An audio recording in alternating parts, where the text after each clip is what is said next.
Yesterday, with Milwaukee in town, the late innings saw Miami come up big. Jeff Baker's pinch hit single provided the punch, and Steve Cishek came out of the pen and got 4 outs to seal a 2-1 win. Today, a familiar figure returns. Randy Wolf makes his first start in the big leagues since 2012, and Miami goes for another series win.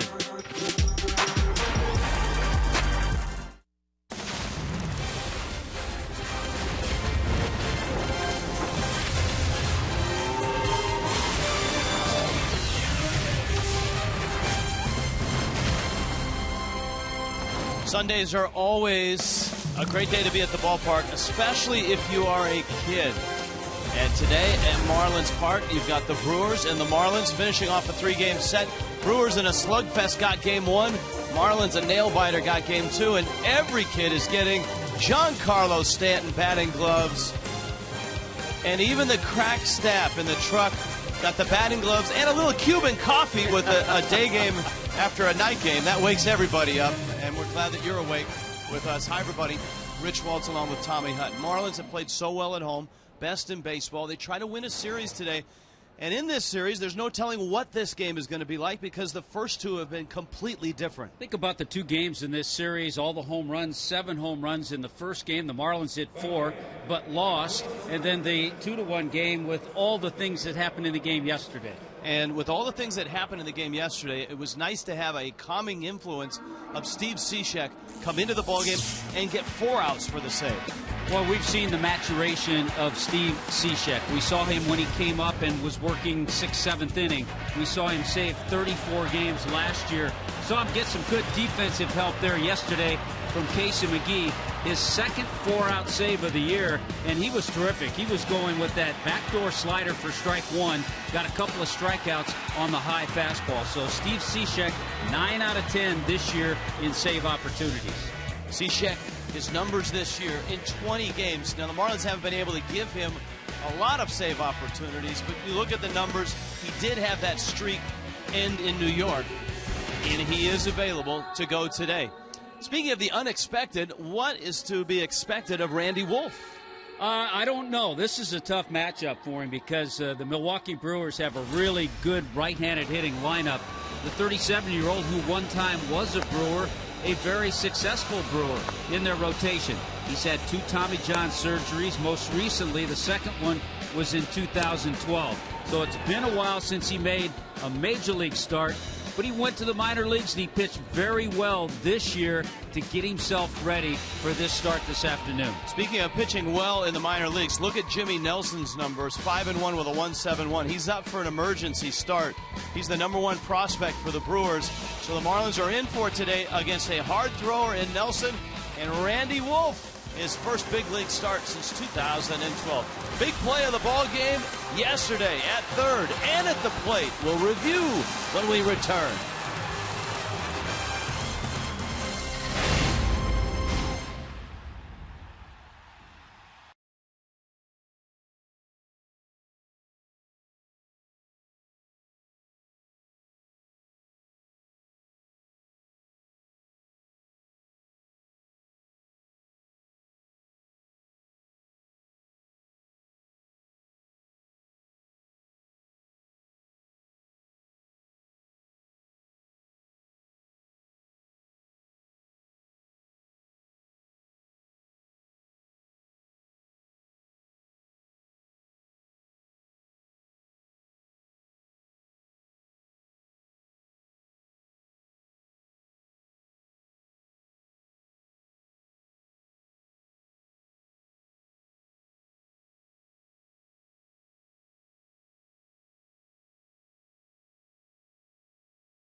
And right to the mound he goes to start against his old club, the Milwaukee Brewers. Let's go out to center field. Craig Minervini, Preston Wilson. Thank you, Rich. Big play in the game last night in the 6th inning. Well, you saw last night that big run that was actually erased because Ryan Braun didn't reach the plate before Carlos Gomez made it to third. And here it is. And remember, it was a 1-0 game at this time. A lot of factors in here. Take us through a few of them. Oh, one key factor is how well Christian Yelich got to this ball and made an accurate throw. Another factor is Ryan Braun, who may not be running as well as he was because of the back injury.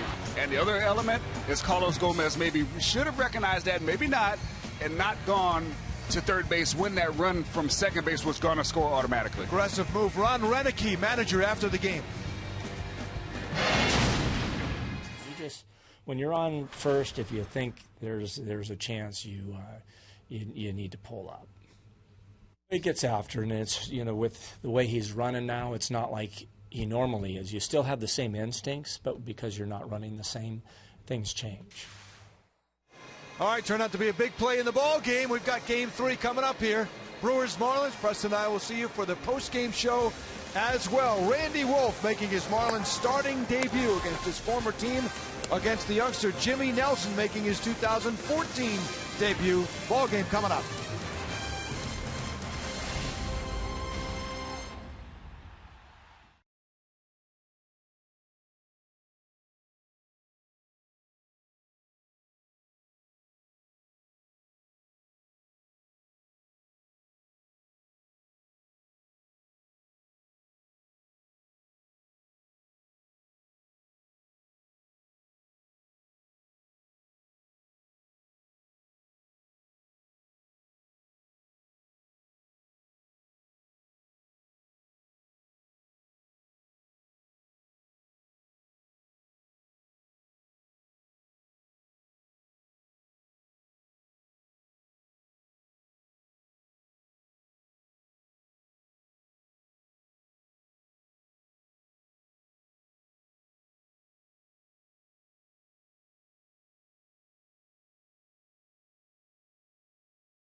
Miami, ready to go. Marlins Park, and Randy Wolf for the first time since 2012 on the mound to start a major league game. A couple of relief appearances with Miami and a real interesting path to get to Miami. He went to spring training with the Seattle Mariners and pitched so well he made their rotation. When Seattle tried to change the terms of the contract, Wolf walked away, signed with Arizona, pitched in the minors. Pinch a pennies, first pitch. The Marlins, of course, with the Jose Fernandez injury, needed a starter, and Randy Wolf was available. And pitched pretty well. He did in AAA at Reno. He was 5-1 in his 6 starts there. 15 major league seasons for Wolf. And a breaking ball bunted. Wolf off the mound, picks it up, fires to first in time to get the out. Nice play by the 37-year-old. And here come the Brewers, brought to you by JM Lexus. You've seen Segura. Ryan Braun back in the lineup again tonight. Jonathan Lucroy is at first. Carlos Gomez in the cleanup spot. Ricky Weeks gets a start at second, and Weeks is slotted fifth in front of Mark Reynolds, who's hit quite well here at Marlins Park. Chris Davis had a long homer on Friday. Martin Maldonado is the catcher, and Jimmy Nelson out of Niceville, Florida, gets the start for Milwaukee. And here is Braun.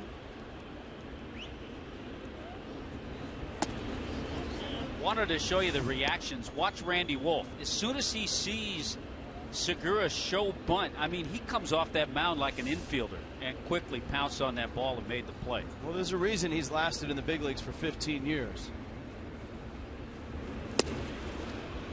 Fastball and a strike to Braun. And of course, these two were teammates. Wolf was with Milwaukee for 3 seasons, 2010, 2011, 2012, and had some really nice years, especially in 10 and 11.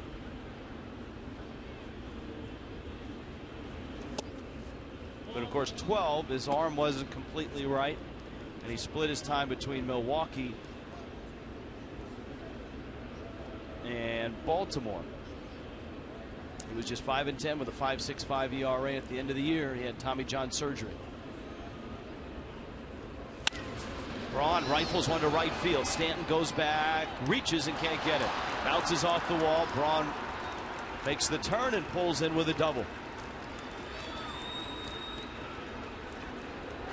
A 1-for-4 game yesterday for Braun, and he opens today with a double. I'm sure a lot of the right-handed bats, and that pitch was up. A lot of the right-handed bats, which they all are in this Milwaukee lineup, that will be their approach, to try to stay back and shoot some balls the other way against Randy Wolf. Jonathan Lucroy now. This is a Brewer lineup that's still thick with good bats, even without Aramis Ramirez, who's still on the disabled list. Segura, Braun, Lucroy, Gomez. Even Weeks is having a good year, and then you've got the power of Reynolds and Davis in the bottom of the lineup. Lucroy takes a strike. Lucroy getting the start at first base in this ball game. Yeah, he hasn't been out there very much. Only the 3rd time he's played first base, and they've all come. Those appearances have all come in about the last 10 days. But it shows you the value of his bat for Ron Renneke. Lucroy 18 doubles on the season. Had an RBI double last night. He clobbers that one. He's got himself another RBI double. To the wall it goes. Braun will trot home on this. Lucroy pulls in, and a 1-0 lead by the Brewers. Well, the 18 doubles, now 19 doubles. He was 3rd in the National League in that department, and he has absolutely, over the last 2 years, crushed Marlins pitching. He was 10 for 19 last year. He's 4 for 10 in this series. Brewers have had 13 extra base hits in this series. Now Carlos Gomez, you see the double leaders, 19 now for Lucroy. Gomez has 4 doubles in this series and is 6 for 9. He's driven in a couple.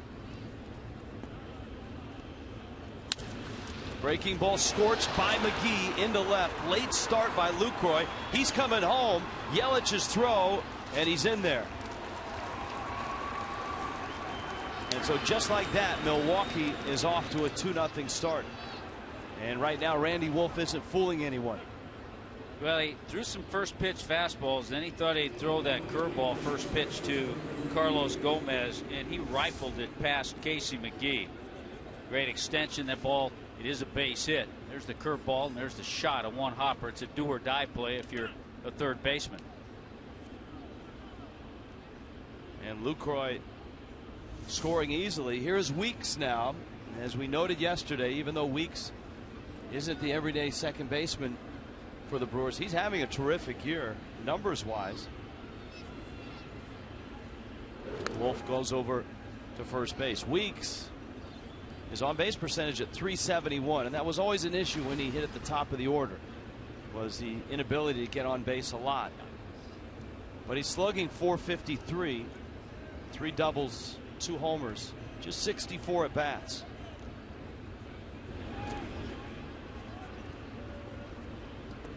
If you're Randy Wolf, Tommy Hutton, how do you get outs against this? Hopefully your changeup is working, and hopefully that slider, cutter, the pitch that has a little tight break, he can get in on right-handed hitters. But those are the 2 pitches he really needs to have work for him today. There aren't a whole lot of matchup numbers between Wolf and this Brewers roster. The guy that has a lot of at-bats is Ricky Weeks. He's 1 for 9 against him. Wolf has gone over to first 3 times, trying to keep Gomez close. Weeks, a big rip at a first pitch fastball. Yeah, you talk about all the surgeries, the 2 Tommy John surgeries. Randy Wolf had shoulder surgery back in 2007. Actually, the same doctor that performed the Tommy John on Jose Fernandez.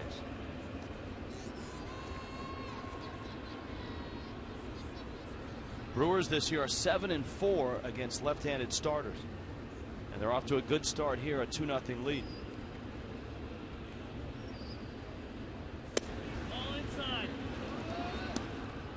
That may be the test for Wolf. Can he throw the cutter for strikes on the inside part?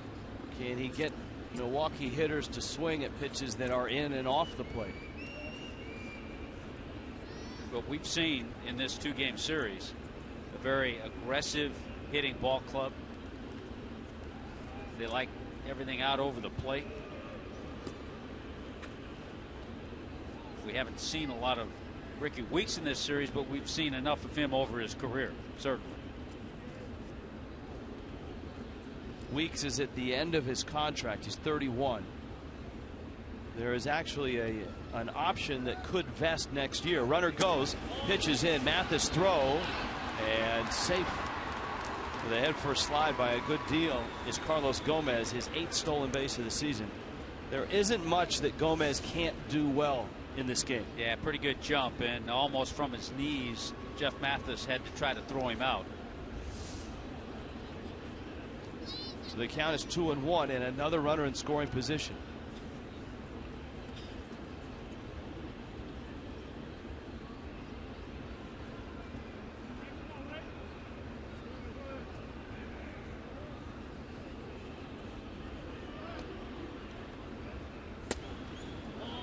Breaking ball up, and Wolf behind in the count, 3-1.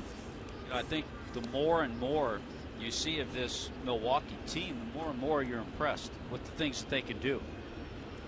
Well, and the starting rotation is very, very good. Marlins missing Gallardo because of the ankle injury, but the Brewers hope and feel he'll make his next start. Weeks, that's a shot to left. Yelich picks it up. No, gets by him. And it rolls back towards the wall. Another run scores. Weeks around second. He'll hold there. I don't know that Yelich was going to get Gomez anyways, but the error allows Weeks into scoring position. So an RBI single and an E7. Well, and there have been some hard hit balls. The only ball that was not hard hit was the bunt attempt by Segura. Christian Yelich may have lifted that head up a little bit too soon to see where Gomez was. He was being held initially, but once the ball got by Yelich, no chance at all. And that also allowed Weeks to get to second. Here is Reynolds now. Mark Reynolds in the opener had a couple of long home runs. A pair of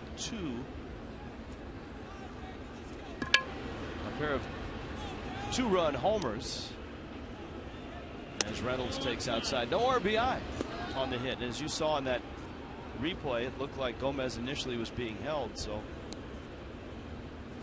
that one may be up for debate at a later date. Reynolds 4 hits in the series. Wolf misses outside. There's a changeup he needs to try to establish, but he really hasn't had an opportunity with the way the Brewers are swinging the bats. You and I talked about it at the very beginning. This is a tough matchup for any left-hander, especially one that hasn't made a major league start since 2012. There's a changeup. Came back with again. That's a pitch he needs. 8 years with the Phillies. The Wolfpack, of course, was a terrific group that always used to gather in the upper reaches down the right field line whenever Wolf pitched for the Phillies from '99 through '06. Was an all-star in 2003. Evens accounted 2-2.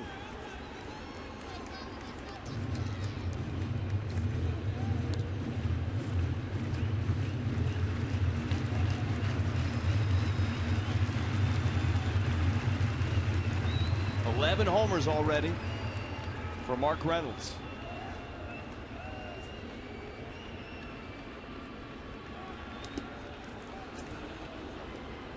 Mathis smothers it.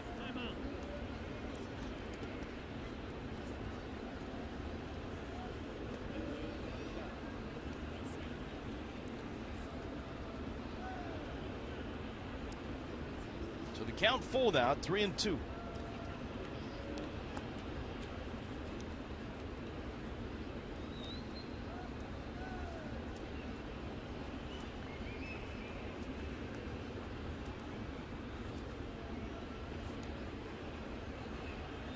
And it's outside.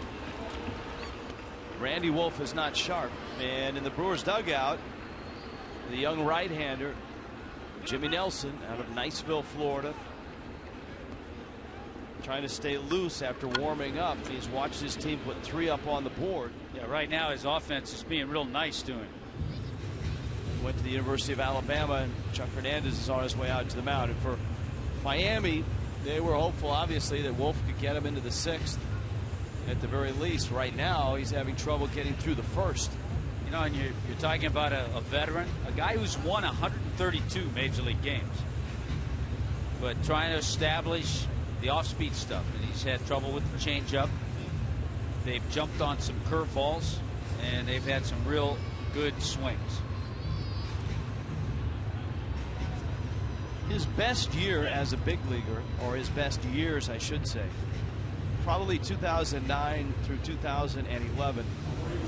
2009 with the Dodgers, 34 starts and an ERA in the low 3s. And then the first 2 years with the Brewers, winning 13 games both years, 2010, 2011. And 2011, his ERA was a nifty 3.69. But a wake-up call here for Wolf. Chris Davis is up.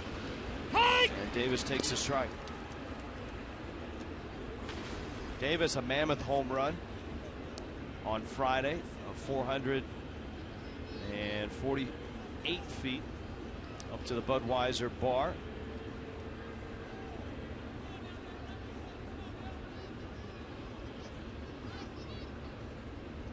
Infield looking for a ground ball. Weeks and Reynolds, the runners right now, and it's outside. The pitch count is at 22. What's alarming is the velocity in which the Brewers have driven the baseball. I mean, Braun's double, Lucroy's double, Gomez single, Weeks single, all of them barreled up. All of them hit squarely.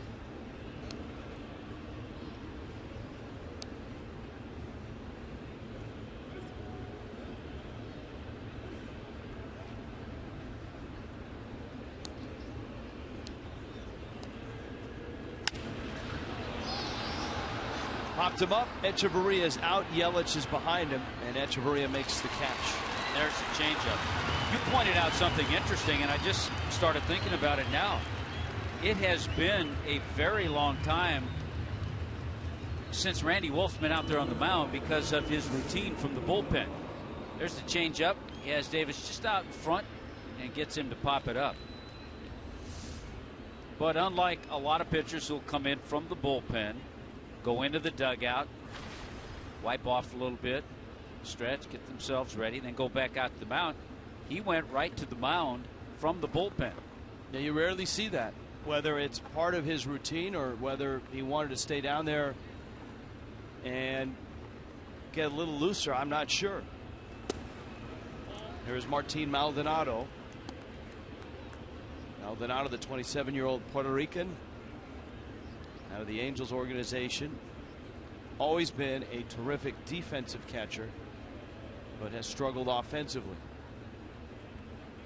doing a pretty good job this year. The Brewers are 8-1 in his 9 starts. He fouls the pitch off out of play. Well, obviously the hope here is that Wolf gets into the dugout and keeps it at 3-0, and the Marlins can start to chip away. What you don't want to see is this inning continue and the Marlins suddenly get Kevin Slowey up and go that route. Because if it's a bullpen appearance early in the game, I'm sure Kevin Slowey will be first out of the chute.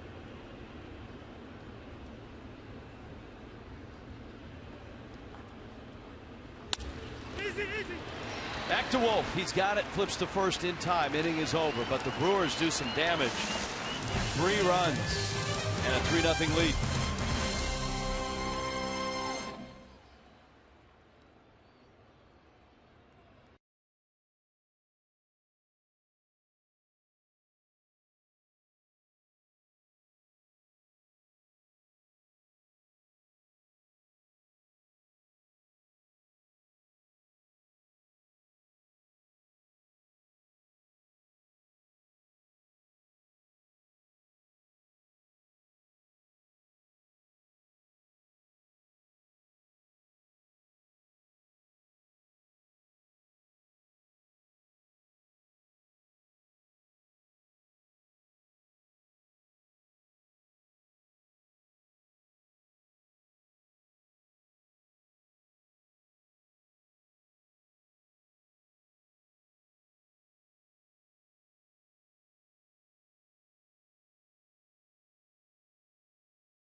By AT&T Uverse TV. Check availability.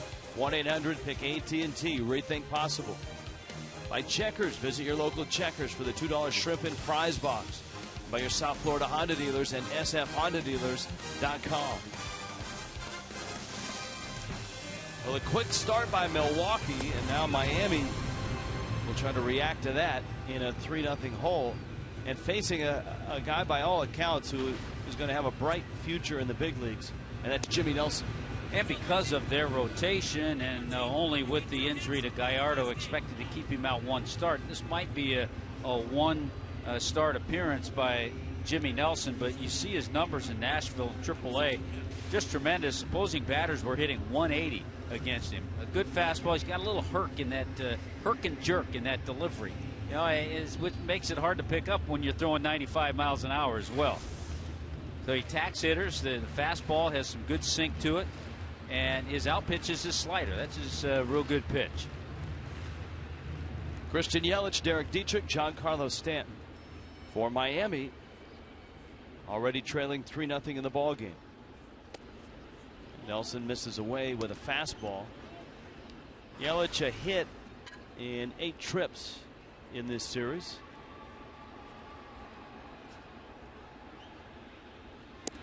Yelich not a prototypical leadoff guy, but one number that indicates that something we've said from the very start. He's faster than people think he is. Yelich has 10 infield hits. And also 7 of 8 in stolen bases. D. Gordon has 16 to lead the National League. Got a few of those against the Marlins.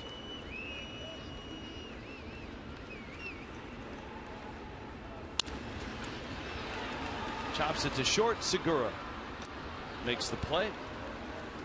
On out. And here comes Derek Dietrich, and we complete Miami's lineup. Yelich in the leadoff spot. It's brought to you by JM Lexus. Say hi to Derek Dietrich. Giancarlo Stanton at right. Casey McGee at third. Garrett Jones is at first. Marcelo Zuna out center. Danny Echeverria at short. Jeff Mathis gets the start in the 8th spot. And look at Randy Wolf. 126 hits. Leads active pitchers. He can throw in 5 home runs, too, in his career. Here's Dietrich now. Completely different infield alignment with Yelich up there and now Dietrich. Big shift with Dietrich, no shift with Yelich. And, of course, Yelich hit the ball right to the shortstop where there's a big opening space here. But that's not what they expect from Derek Dietrich. You know, the interesting thing about this shift is that the Brewers have Mark Reynolds planted closer to third and closer to the plate in anticipation that Dietrich might drop down a bunt. So there's a huge gap out at short. Now Reynolds is backing up with a count 1-1.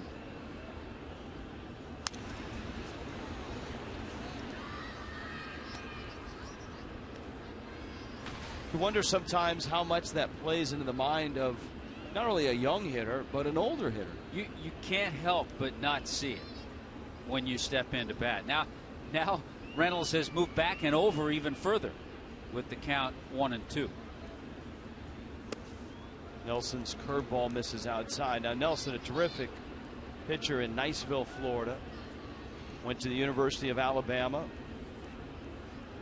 Baseball America listing him as the #1 prospect in the Brewers organization. And why not? Just a terrific year to start the season in AAA. And he didn't walk a whole lot of guys. 58 innings, 17 walks, 58 strikeouts, and that 1.71 ERA.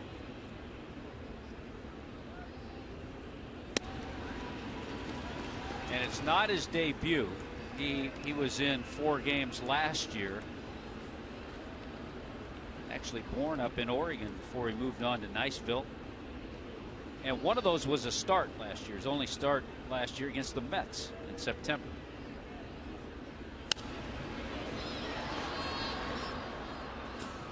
Dietrich fouls it off.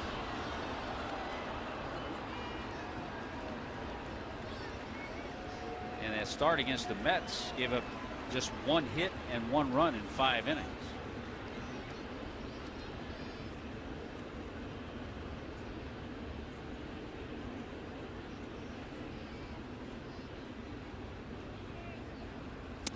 It's out and Dietrich walks. And that brings Stanton to the plate. Milwaukee's not a bad defensive team. Here they are. Let's see what they have for us defensively this afternoon. There's Chris Davis and Gomez, who's terrific in center field. Ryan Braun, Reynolds, and Segura. A little weak on the right side today. Ricky Weeks' defense is down a little. Lucroy, not a pure first baseman, hasn't played there a lot. And Martin Maldonado behind the plate, who, by the way, is no relation to Candy Maldonado. Good to get that out of the way early. Here's Stanton now. Stan's had 2 very different games in this series. Friday, he was the masher. Hey! Yesterday was a tough one. He struck out 3 times. Well, Giancarlo happy now. He's relaxed. He was at the Heat game last night. Big win for the Heat. All the way to the screen. Dietrich on his way down to second. Nelson, a little bit of an issue overthrowing right now. That's what it looks like. Yeah, a guy who's a catcher, who's his first baseman, Lucroy, comes over and maybe said that to him. Quick visit to the mound. Isn't that nice? You have 2 catchers who can give you advice.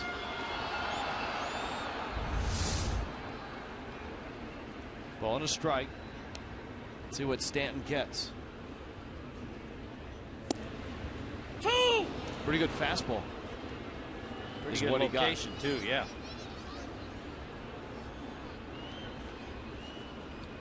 Right at the knees.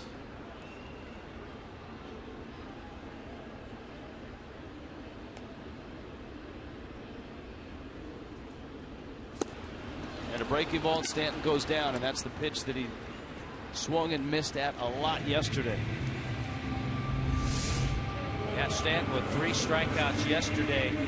This was a little bit away from the way they pitched him yesterday. Yesterday they worked him in a lot, but 2 good fastballs away, and then he buried that slider off the plate.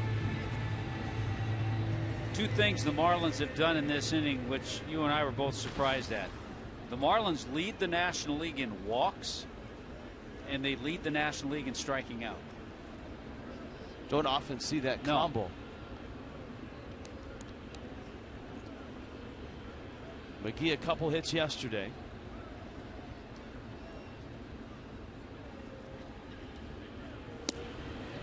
Of course, this the organization that gave McGee an opportunity to play at the big league level after languishing somewhat in AAA with the Cubs behind a current Brewer, Aramis Ramirez, when Ramirez had that big contract and was having big years in Chicago.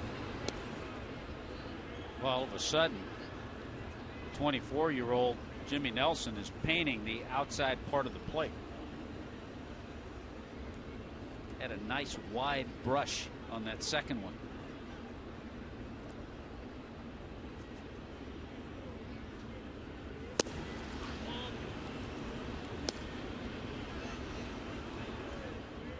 Wanted to.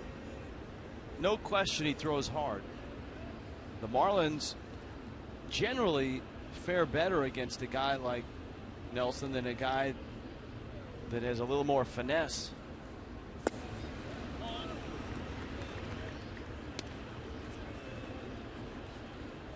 Two balls, 2 strikes. Miami headed to Washington. Day game tomorrow. In fact, the Marlins get to town into D.C. tonight, and a 1:35 start tomorrow on Memorial Day. Nathan Eovaldi against Tanner Roark. Quick turnaround, right back out to the ballpark. Brewers do the same. They go home and have a day game against the Orioles. McGee, a fly ball to right. Braun is there and circles over and makes the catch. Miami leaves a runner in scoring position. 3-0 Milwaukee.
To a big league start by Randy Wolf.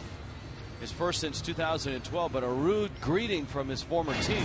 Well, watch the location of the pitches. This was Ryan Braun. It was up out over the plate. Boy, that's in his wheelhouse. Breaking ball, the curveball, middle of the plate, and it was about belt high. This, not a bad pitch, but because it's out over the plate, allows Gomez to get to it. Then Ricky Weeks turned on one. So location, the main thing. He started to throw a few better changeups toward the end of the inning. All 4 of those balls were hit very, very hard.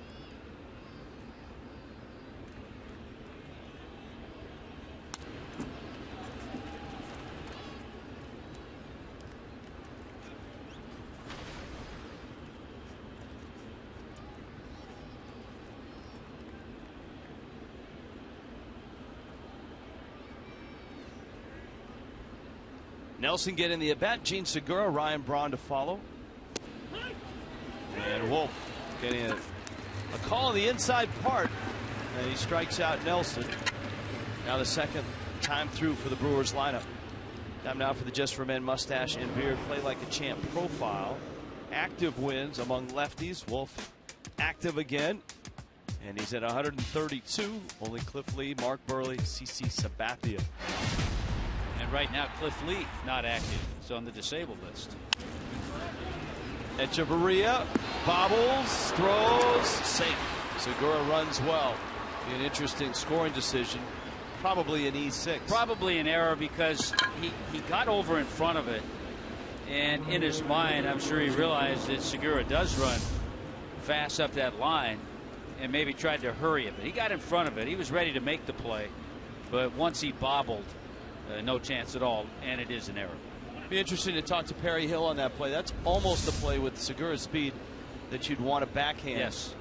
Because you can release it quicker on the throw. You can backhand, plant that back foot, and then get something on the throw.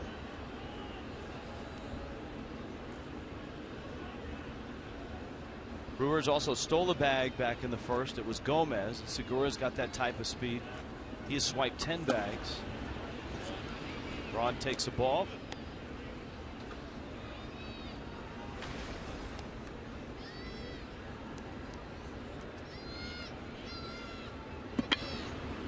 Miami has a pair of errors already. Checkers bringing you Fox Tracks. You can hear Doug Eddings, the home plate umpire, saying that's outside. Corey Blazer, Marvin Hudson, Brian O'Nora complete the quartet of umpires not in blue, which they used to be, and that was their nickname, Blue.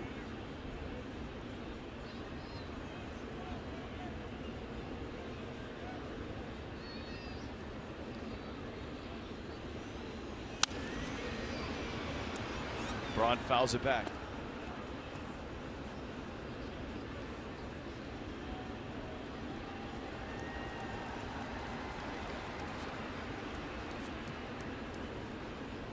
Ryan Braun did not start on Friday night. That right side still bothering him. And you could see it yesterday. Although the swing he took in the first was an impressive one, an off-field double over the head of Stanley. Clobbers another one in the gap to right center field. That's going to the wall. Segura racing for third, rounding third. He will score. Braun's on his way to third, and he gets there with a triple. And so it looks like the right side is fine. And Braun decidedly going to right field against Wolf has come up with 2 extra base hits. Yeah, you can see the game plan that Ryan Braun has, and each time he's gotten a pitch out over the plate and up, and he has stayed back. A lot of times if you're out in front you'll roll over on that, but he's stayed back. That's why he's a career 300 hitter.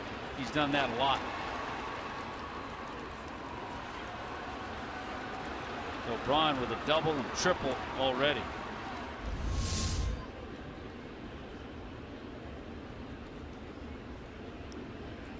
Here's Lucroy, and in a 4-0 game in the second inning, Miami's got their infield in. And this is tough because you've got a couple of really good right-handed hitters coming up. Lucroy shoots one into right field. That's going to fall for a base hit. And the Brewers have a 5-0 lead. Lucroy on his way to second. Stanton's throw is late. And Milwaukee is clobbering Randy Wolf right now.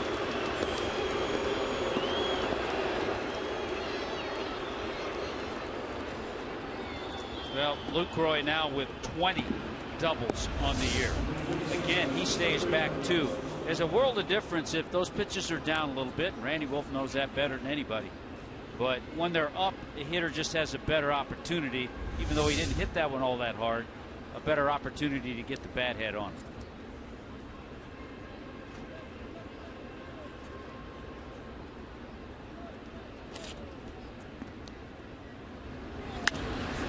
Gomez with a big swing. It's popped and out of play as Jones hustles over.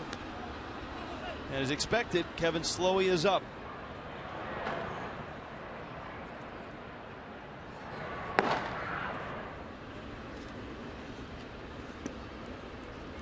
That was not what Chuck Hernandez was hoping for. Gomez took a breaking ball and banged it into left field to drive in a run in the first. 6 hits. All but Lucroy's have been hit very hard.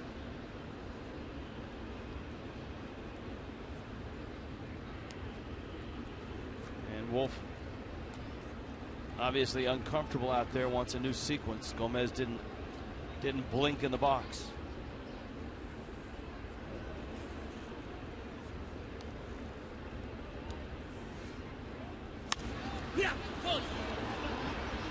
Breaking ball, and it's Dietrich. And he makes the catch. And here comes Weeks.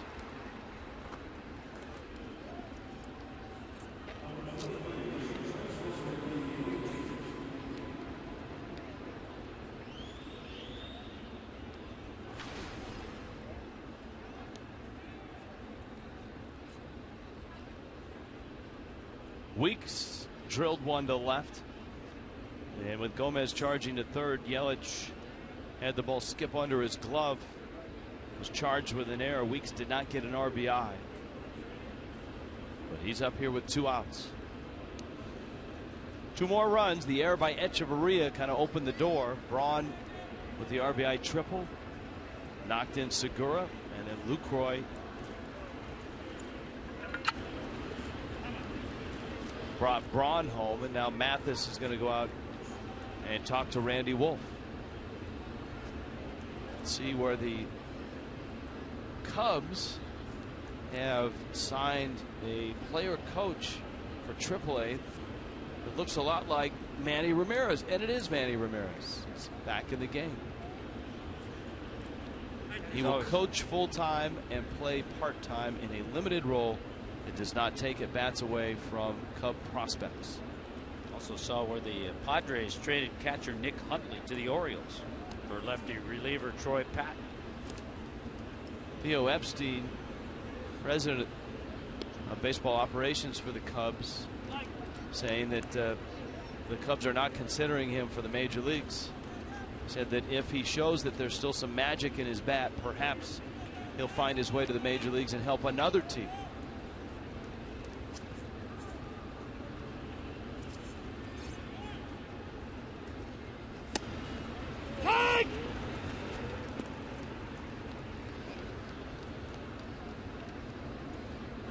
Of course, with the Red Sox, Theo Epstein saw a lot of that Manny Ramirez magic in the bat.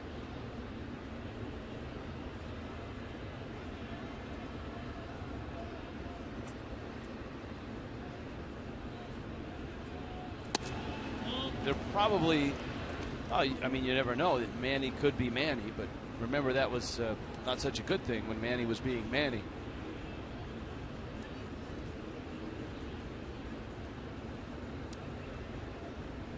Pretty good pitch. That's where he wants that breaking ball, but he didn't get the call. When you don't have the great location or command, it's tough to get that call. Elevates a fastball. And gets a strike. Marlins are in D.C. tomorrow, and they'll see Adam LaRoche, who comes off the disabled list today. He had a quad strain. So he'll take away a little playing time. Greg Dobbs, who was playing a few games at first base. Nationals option Zach Walters to Syracuse.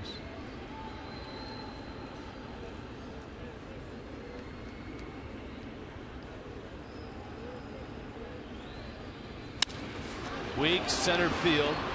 Ozuna glides back and makes the catch. Another well-hit ball.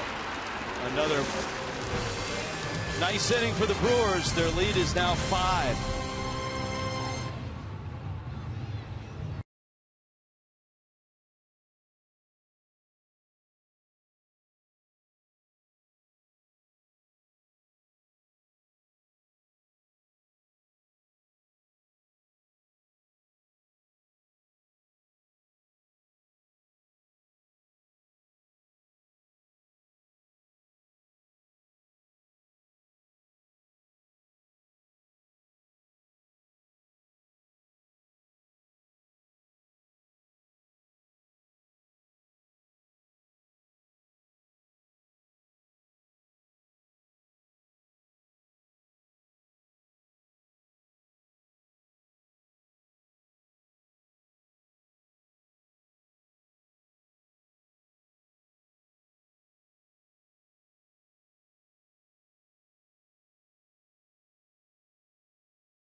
disponible por SAP.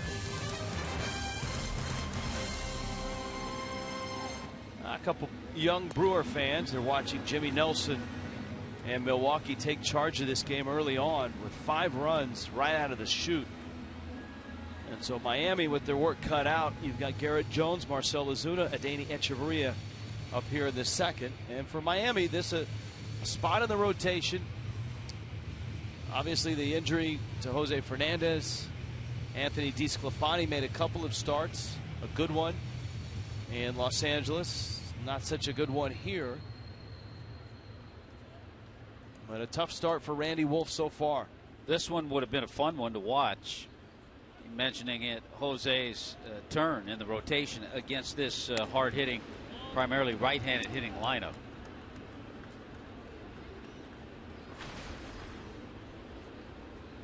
There may be some Jimmy Nelson fans here in the stands. Made the drive down from the Panhandle.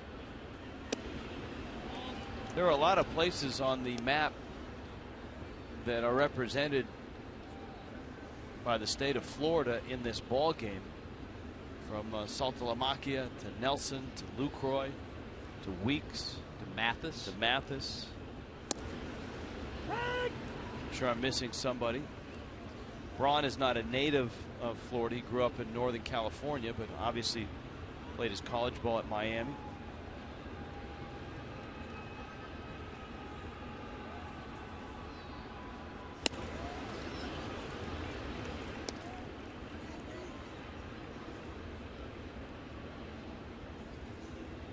Mission Hills, California.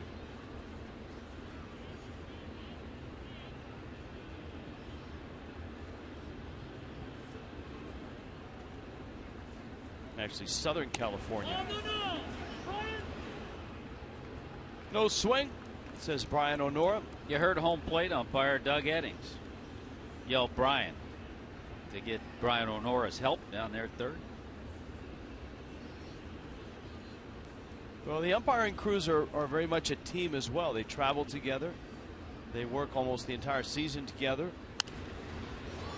There are days where, or weeks where, one member of the umpiring crew will get a week off and another umpire will rotate within the crew, but it's pretty much a tight unit.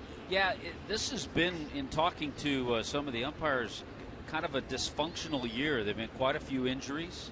There have been some umpires home for different reasons, personal reasons, and there are a lot of substitute umpires. Jones into right field, and it's caught there by Braun. And of course, Major League Baseball had to hire 8 full-time umpires, with the 2 umpiring crews being in New York at all times. This copyrighted telecast presented by the authority of the Marlins may not be reproduced or retransmitted in any form in the accounts and descriptions of this game.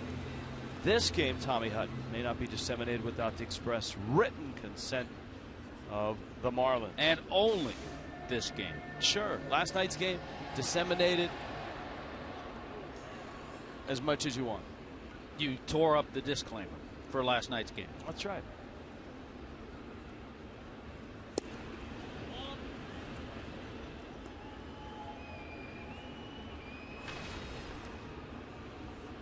Now Ozuna had a real nice series against the Phils to start this homestand. Ozuna and Casey McGee still in the top 10 in the National League in RBIs. It's an interesting maturation process for a guy like Ozuna, who got to the big leagues without a lot of games at the AA or the AAA level, and got off to a great start last year, struggled, got hurt, missed the rest of the year. Had an awful spring, but the last week of spring he came alive. Tore it up in April, has struggled, and you can see him trying to make adjustments. I'll tell you what helps and what's good for him. He's come up in the system and played at a lot of stops with Christian Yelich. They've been friends, they've been teammates for a number of years. So when one struggles, the other one tries to encourage him a little bit. Yelich was encouraging Ozuna during his downtime. So it helps when you have another young player who you've been with for a few years.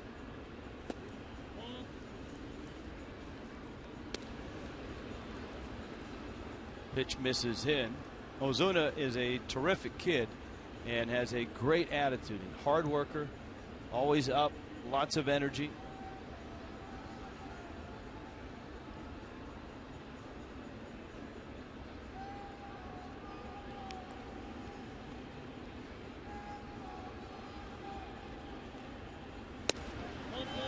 And he walks. Nelson did not have great command in the first inning. He walked Dietrich. And a one-out walk. Here comes Echeverria.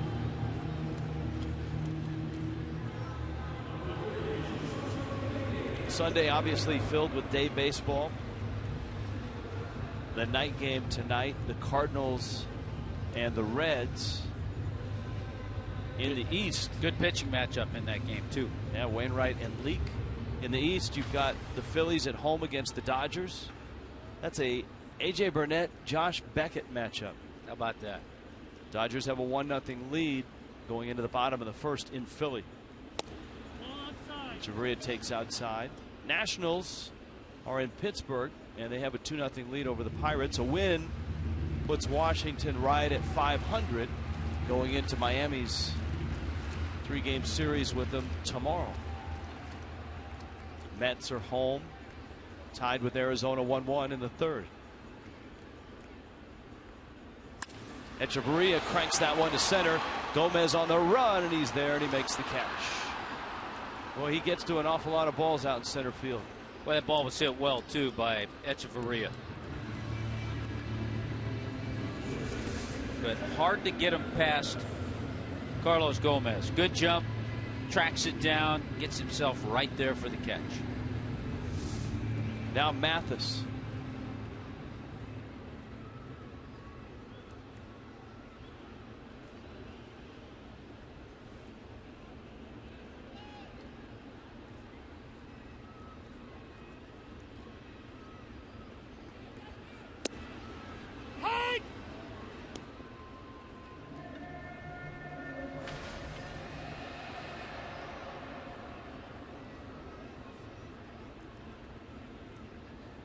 Mathis, a solid start offensively to this year.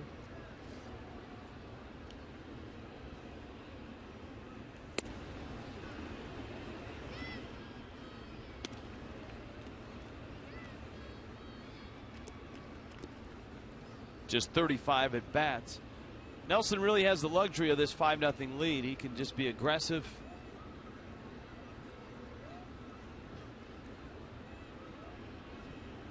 Yeah, Mathis has started 11 games. Started Thursday, that day game against the Phillies.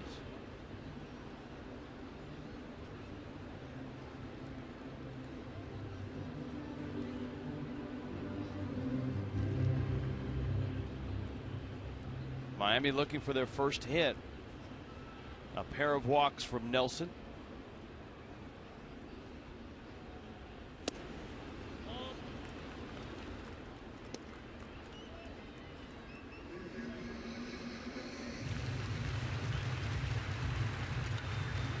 And a 3-1 count.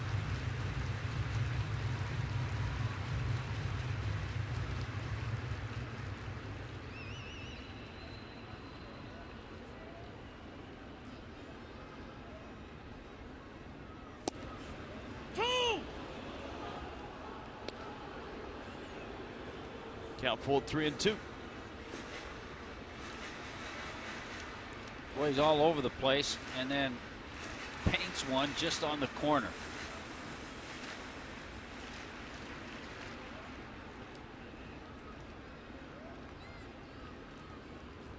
Ozuna on the move, 3-2. Mathis a ground ball singled center field. Ozuna turns second and on his way to third. As a Randy Wolf will come up now with runners at the corners. Miami's getting base runners. They have a couple here, but there are 2 outs of the pitchers coming up. Well, good job by Jeff Mathis to get that ball back up the middle, get Randy Wolf to the plate. Talked about his numbers as a hitter. 5 career home runs.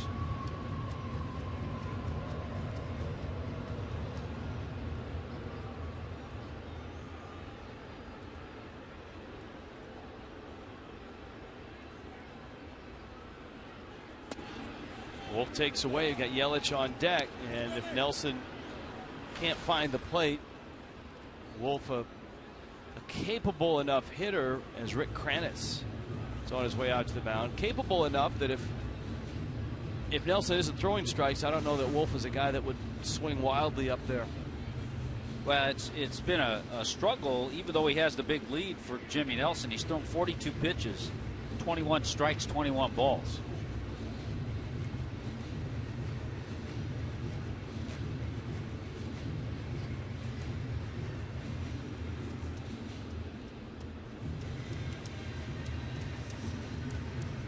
What's tougher, I guess, for a guy like Nelson?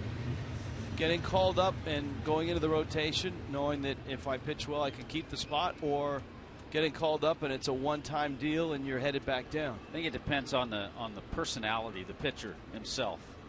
Some would like the challenge of knowing that if I pitch well, I get a chance to stay. And some, that might put a little too much pressure on them. So it really depends on the individual. Wolf with the count 2-0. Nelson has missed twice with fastballs. Miami would love to get Yelich up here with the bags loaded. Get Yelich up there with the bases loaded, one swing, and it could be a one-run game. And I would think that bat will be glued to the shoulder of Wolf for this pitch and possibly the next.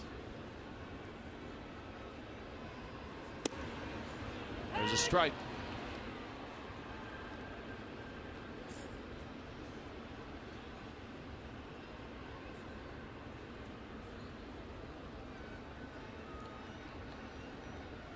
Three-one coming.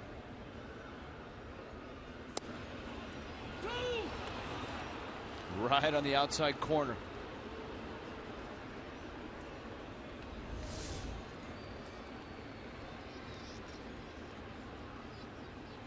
So now's the test for Wolf. If it's a strike, can he make contact? If it's a ball, can he lay off it? It's a pop-up on the infield, and Weeks is there, and he makes the catch. Miami leaves a couple, still sitting in that 5-run hole with the Brewers up 5-0.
Nothing. Time now to tweet your photo using the hashtag FLFanPhoto. It's a chance to have it shown in an upcoming telecast. It's brought to you by AT&T. If you're just happening by this ball game in Miami, the Marlins and the Brewers have split the first two games of this series. The Brewers a first-place team. The Marlins a second-place team. Milwaukee a game-and-a-half lead in the Central to start things. The Marlins actually two back in the East behind the Atlanta Braves. So far, excuse me, Rich, in this series, in 20 innings, the Brewers are hitting .341. 30 hits, 15 of those hits have been for extra bases. And Randy Wolf has had tough sledding today. His first start in the big leagues since 2012. Pitched in Reno, Arizona's AAA outpost, which is a great hitter's environment. There's that slow lollipop curve for a strike. His ERA was up in the 4s, but as you noted, his record was very, very solid. 5-1, a 4.50 ERA. Chopper McGee gets the out. We check in with Craig Minervini. Well, a couple of our colleagues were in Cooperstown playing in the 6th annual Cooperstown Hall of Fame Classic. Jeff Conine and Carl Pavano.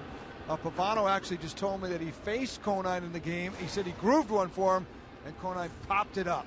A 4-pitch easy inning for Pavano. There's a picture of Mr. Conine in his Marlins gear. Carl Pavano wearing Twins, and Pudge Rodriguez in Texas Rangers garb. Pudge hit a 2-run homer that tied the game up at 4, and then they had a rain-shortened finish, so it wound up a 4-4 tie.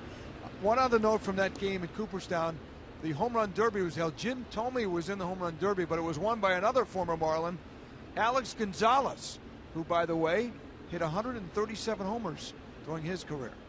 Guys? Really? Yeah, that shot. Actually, I didn't think he hit that many when I looked at but the Alex just got released. He's just been playing. That's right. Recently, so he was fresh off some good swing. Yeah. Seabass. I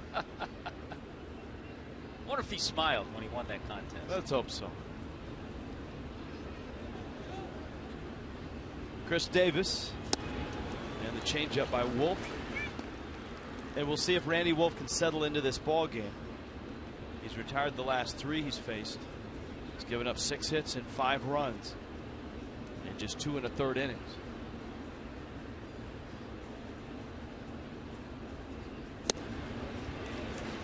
And when you have that good changeup, an 86-mile-an-hour fastball gets on you a lot sooner than you think. You know, that's what we talked about earlier, too, is that if he can establish that he wasn't able to, he really couldn't the first couple of innings, that changeup, then it makes a big difference in the fastball.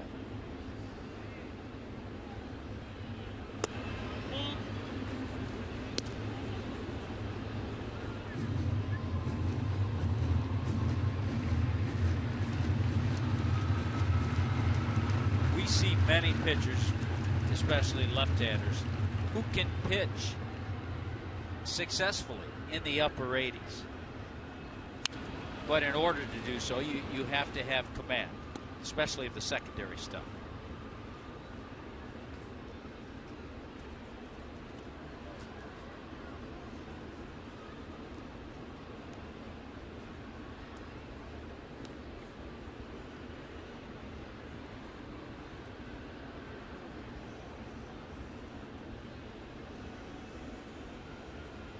Three-two coming to Chris Davis. To right, well hit. Stanton goes back. Track, looks up, leaps, hits the wall. Ball bounces off. Ozuna collects it, and Davis has to hold with a double. Wow, and yet another extra base hit for the Brewers. Gives you an idea of the power Chris Davis has. Taking a ball the opposite field to a deep part of this ballpark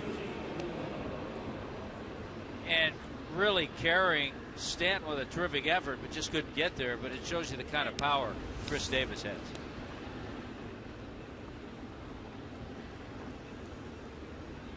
Martin Maldonado.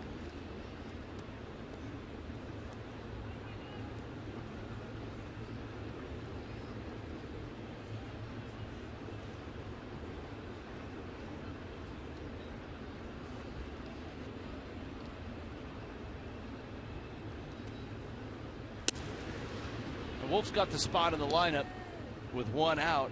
They can help him escape any trouble here. Maldonado, the 8-hitter. Pitcher Nelson's on deck.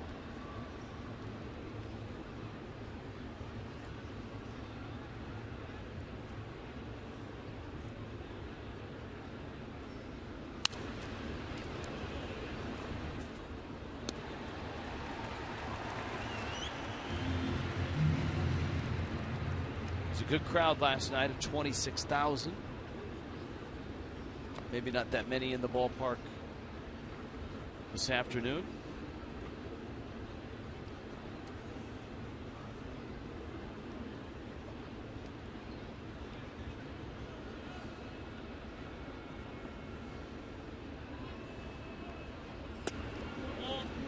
Wolf's breaking ball is up.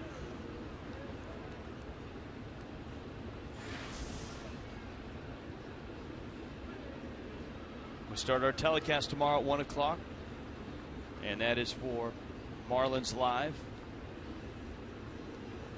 from Nationals Park.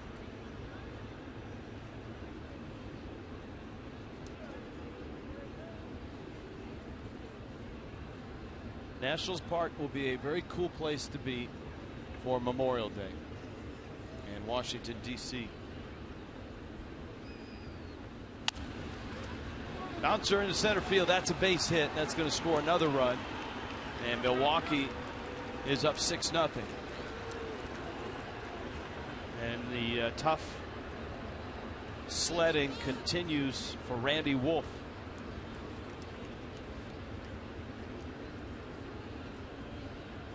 You know, Nationals Park is always so special to the country, to the military. They have that ceremony. I think it's the 4th or 5th inning.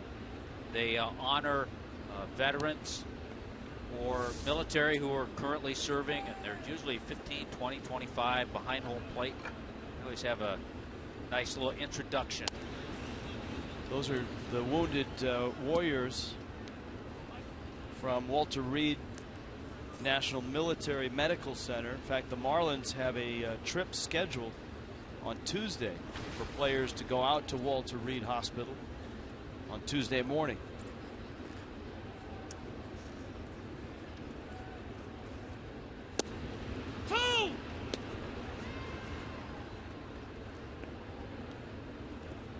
Jimmy Nelson trying to bunt the runner up with 1 out, 6-0 Milwaukee.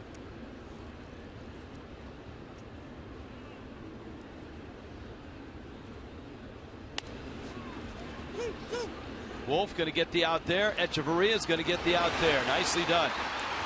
Good job by Wolf. Terrific turn by Echeverria. And Miami gets a double play, but Milwaukee gets another run. And so far it's been all Brewers, 6-0.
This may be an emergency start, but right now there's no emergency for the Brewers.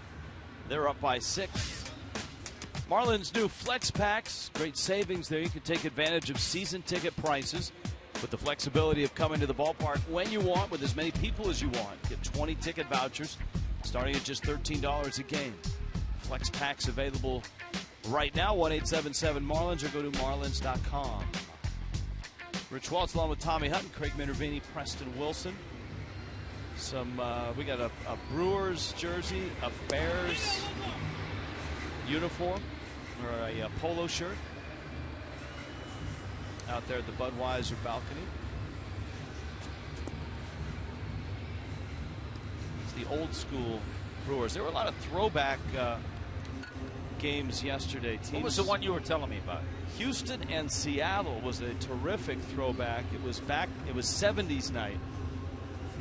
And the Astros had the J.R. Richards. Oh, with the orange? Yes. With the orange stripes. And Seattle was back in the Bruce Bochy old Trident late 70s jerseys, the one that I guess Gaylord Perry wore when he was briefly a Mariner. Well, a guy who wore it well last night for Houston was one of their up-and-coming stars, George Springer. Hit a couple of home runs. I think that's his first multi-homer game in his career. But Jimmy Nelson hasn't had the best of command. He's walked 2, gave up a single to Mathis. This is the second time through for Yelich, Dietrich, and Stanton.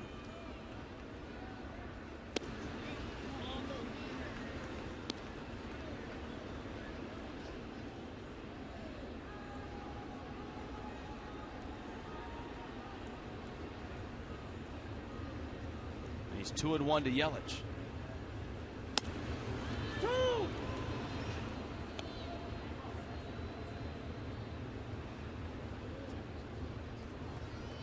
Enos Cabell, Joe Niekro. Yeah, some real good ones. Those were the 70s Astros crew, which is a very good ball club. Little bouncer to Segura, who loads up and wings it over in time to get Yelich. I think Seattle's best player in the late 70s, maybe Rupert Jones. I'll throw another good name at you on those 70s Astros. Denny Walling, left-handed hitter, really good pinch hitter. Cliff Johnson doing some catching, first base, pinch hitting. Cliff Johnson played with a lot of teams in the 70s. I saw him in Oakland for a while. He was a Yankee.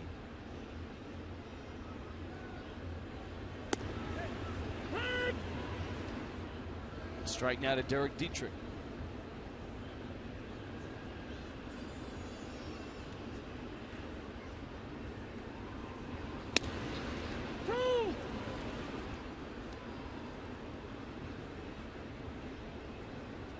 Marlins will be wearing throwbacks here in Chicago, right? In the celebration of Wrigley Field's 100 years. Dietrich gets a high fly ball down the right field line. It's deep, it's in the corner, and it's just foul. They hit that ball, and if you're Derek Dietrich, your angle is the best of anybody's, and you try to lean a little bit, but then you realize about halfway up the line that it's going to hook foul.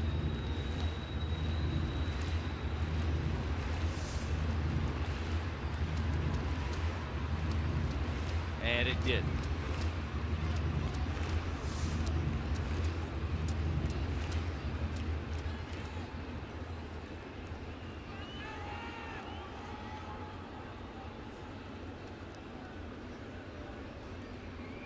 Oh, 2.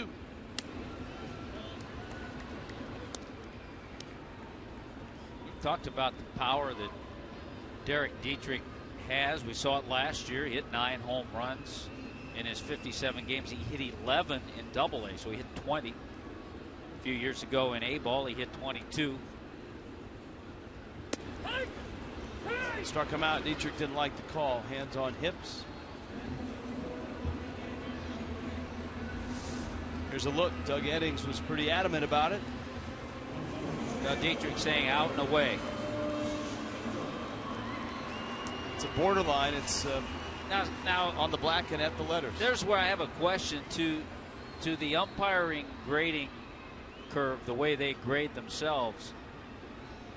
I'm assuming that would be considered a strike because it's just a fraction of that circle touch the edge of Fox Tracks. Yep, because the edge of Fox Tracks is the edge of the plate. The top of Fox Tracks is the top of the strike zone.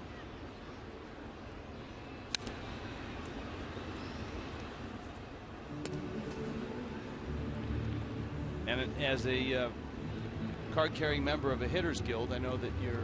I don't know if I agree with that. Right. I know Derek Dietrich didn't agree with that call. Infield shifted over for Stanton. And Nelson, who's out in front 0-2, misses with a breaking ball up and in. I guess also when you have a guy out there who's not been around the strike zone in Nelson.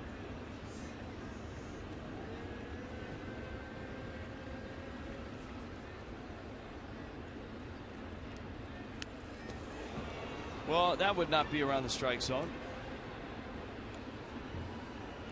I mean, look at the breakdown of the 61 pitches.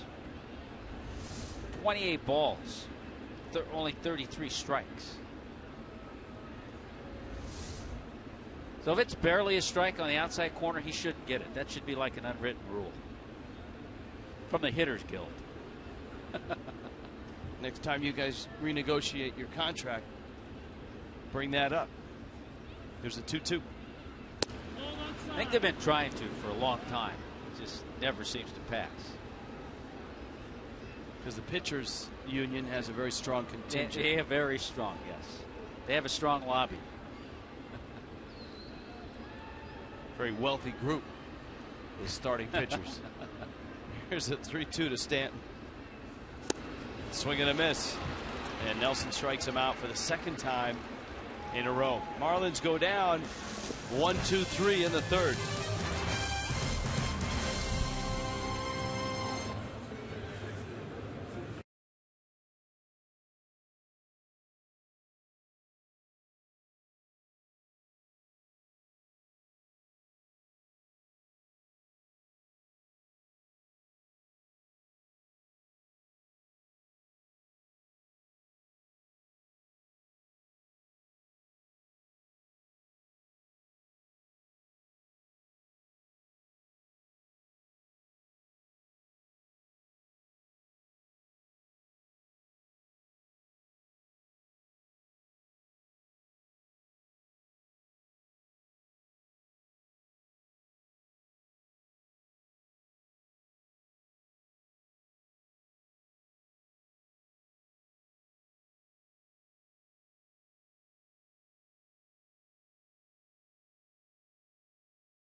We get to the fourth.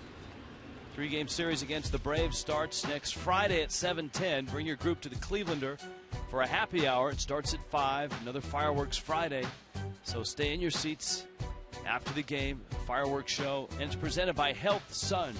Marlins.com for tickets. Hi!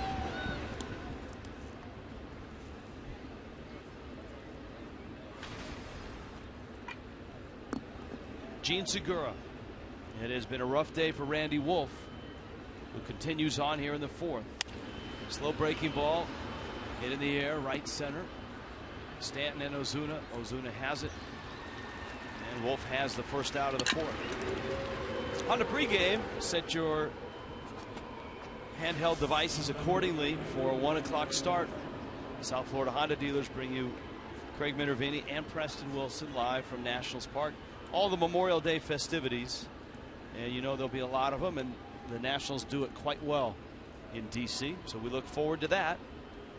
Ryan Braun is a homer and a single away from the cycle.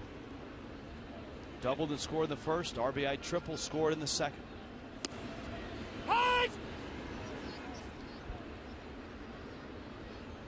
Also, Rich, by all accounts, looks like it's going to be mid upper 80s. Nice day tomorrow in D.C.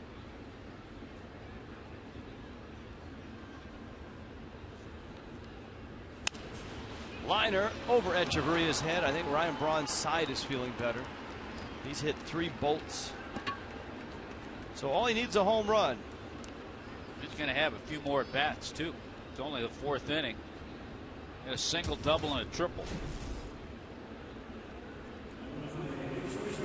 There's your cold hard fact. All-time RBI leaders. Robin Yount, Cecil Cooper, Molitor, and Jeff Jenkins on that list. He's 3 away from Jenkins. Now the Brewers, the Marlins don't have a cycle. No Miami players hit for a cycle. We were in San Diego, and I believe no Padres hit for a cycle. San Diego has no cycle or no hitter. With all the hitters and the Harvey wallbangers and all of that, the Brewers have to have multiple guys who have hit for the cycle, wouldn't you think? Yeah, well, we'll have plenty of time to look. Like a Ben Ogilvy or Cecil Cooper. Molitor, Yount.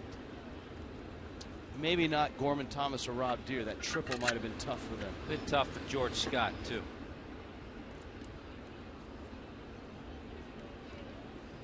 Craig Counsell, probably not. Well, a Lyle Overbay. George Kataris. Wow. That's the last cycle. Now, my question, I think they've got multiple guys. There's got to be more than just George, right?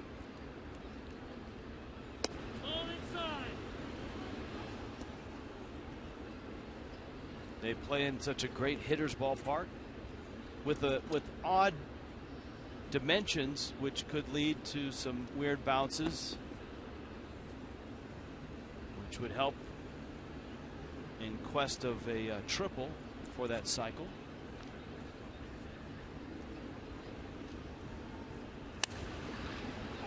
Lucroy pulls it foul. It's 1-1. Well, they have had quite a few, Rich, and I have just come across it. What page are you on there? I'm on page 304. Oh, there. I'm there as well. 7 different cycles. Holy cow. See, I told you there was a lot of them. But there are some that you wouldn't expect. And I think I remember reading about this one. Chad Moeller. Jody Garrett. Robin Yount. Paul Molitor. Charlie Moore. And an old-time Milwaukee Brewer, Mike Hegan. That's some good names in Brewer history. So 7 times they've hit for the cycle. How many no-hitters do you think they've got? Teddy Higuera, a little left-hander. I remember he threw one.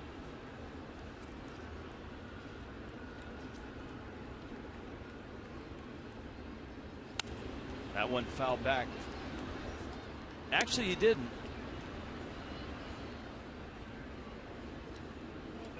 Juan Nieves. Teddy Higuera was a 20-game winner. I just assumed he'd thrown one. Juan Nieves. Juan Nieves. Is he the only one? He's the only one, 1987. Teddy Higuera threw a one-hitter against Kansas City. CC Sabathia. Skip Lockwood threw 2 one-hitters. We're reduced to Brewer trivia here in the top of the 4th. A swing and a miss, and Lucroy goes down swinging. Braun at first, 2 outs. And I think right now for Randy Wolf, he just knows he has to give the ball club as many innings as possible, 4, maybe 5, and also just try to establish some of the other pitches, some of the pitches that gave him trouble early in the game. And we were hoping that we might be able to, in a neat little bow, find Randy Wolf's name in there somehow. But it's always the broadcaster's quest, is to tie it up with a neat little bow at the end of whatever issue or story that you've started. Carlos Gomez, RBI single, stolen base, scored a run.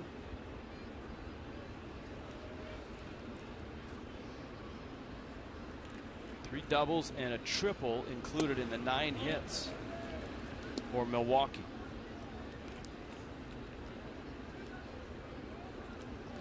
Nationals are next tomorrow, 1:30. Nationals still hanging on to a 2-0 lead in Pittsburgh. Doug Fister for Washington.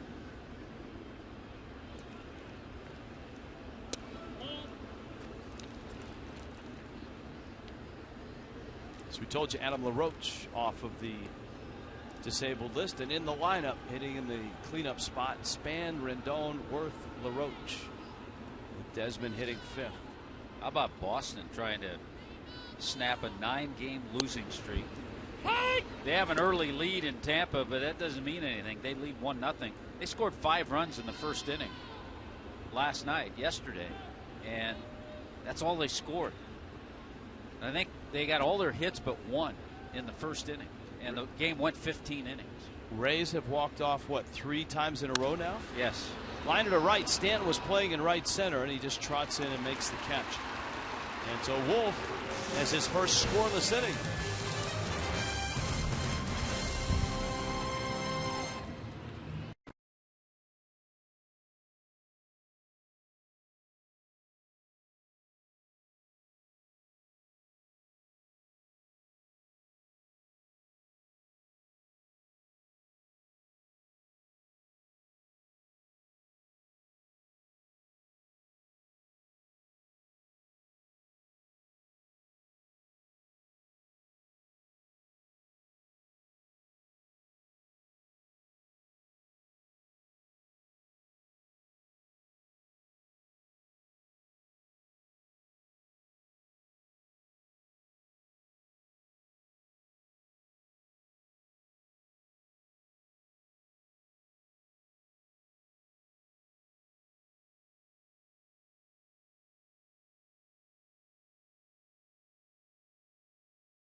Casey McGee due up for the Fish. Talking to Casey before the game, he said certainly Milwaukee has a special place in his heart. McGee broke into the major leagues in 2008 with the Cubs, but was waived after the season. He said during the World Series, he got a word that the Milwaukee Brewers had signed him and went into camp the next year. He said, man, it was touch and go. Just made the team down on the wire out of spring training. Didn't play much. He said actually it was a Ricky Weeks injury during that 2009 season that gave him a chance, and he took advantage of it. As you see by the numbers, he hit over 300 in that first year, about 116 games. He was the team MVP in 2010 with 104 RBIs and 285 that year, and then had a pretty good year after that before the average went down toward the end of the year. And before the game, had a chance, his son as well, to see some of his former teammates as well. And Casey said, you know, that Brewer team, young, athletic, a lot of energy, reminds me of another team. That's the team he's on right now. Guys? Thank you, Craig. Yeah, and it was touching to see the Brewer players, especially with McGee's son. Of course, last year in Japan, that was not easy for the McGee family. But Casey sure enjoyed his year last year in Japan.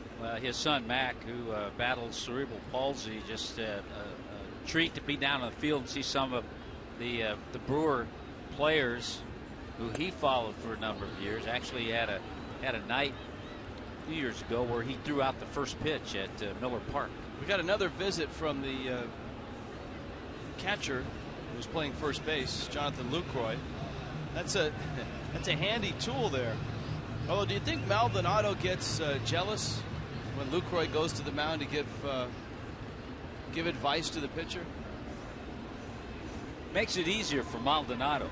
He's got all the gear on. He doesn't have to go out there. Nelson has been, I guess, effectively wild in this because he has walked a couple. He's fallen behind a lot of guys, but he's throwing a one-hit shutout right now. Hey! Here in the bottom of the fourth. McGee, Jones, and Ozuna. He has struck out 3, and he struck out Stanton twice. 2. Then he comes back and throws a couple of pitches in the strike zone. I don't think there are too many comfortable Miami hitters right now.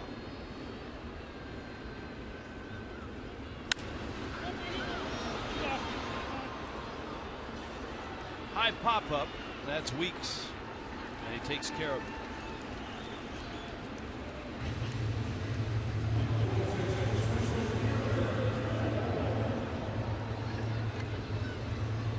Got anything new out of that Brewers media guide?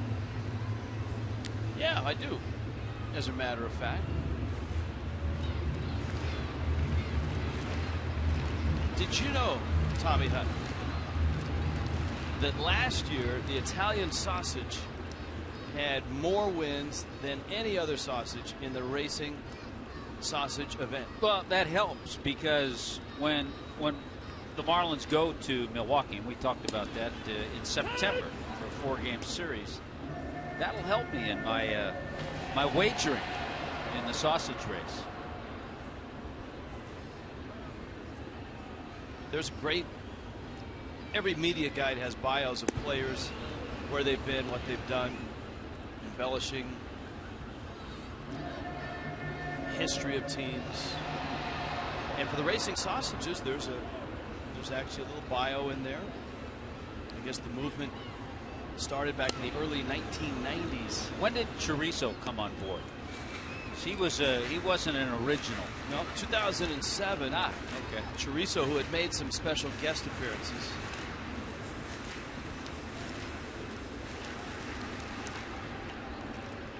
He was a full-time racing sausage in 2007.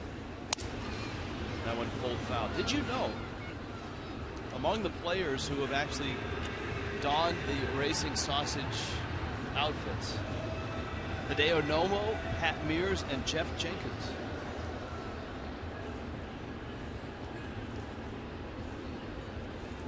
And as we've talked about, our own Craig Minervini. Hot dog was the 4th added. It was originally bratwurst, Polish, and Italian. Here's the 1-2. And it's outside.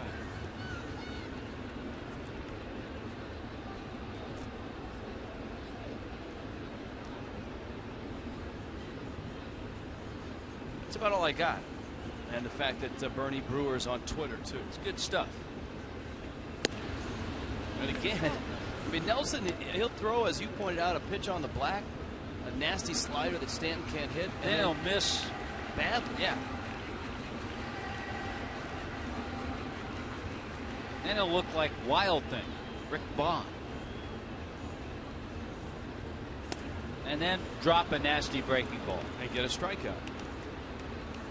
When, trust me, when you're a hitter and a pitcher is throwing like that, there is no way you can take any kind of game plan up to the plate.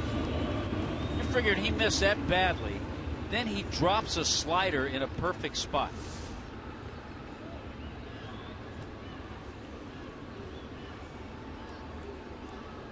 Here's Ozuna, who walked his first time up. Hey! And he takes a strike. Toronto has moved ahead of Oakland 1-0. It's a matchup of two really good teams in the American League. A hot team, especially with Toronto. Blue Jays have won 5 in a row. Oakland's dropped 3 in a row, but the A's still have a 2.5 game lead over the Angels in the West. So it's a battle of 2 first place teams, too. This game here, a first place team and a second place team, with Milwaukee leading the Central. Ozuna, a 1. Hopper. Reynolds, former Virginia shortstop, throws him out at first base. Just like that, Jimmy Nelson has set down 7 in a row.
brought to you by Bluebell Ice Cream, by the Florida Department of Transportation, reminding you, drive sober or get pulled over, and by Acura and your local Acura dealer.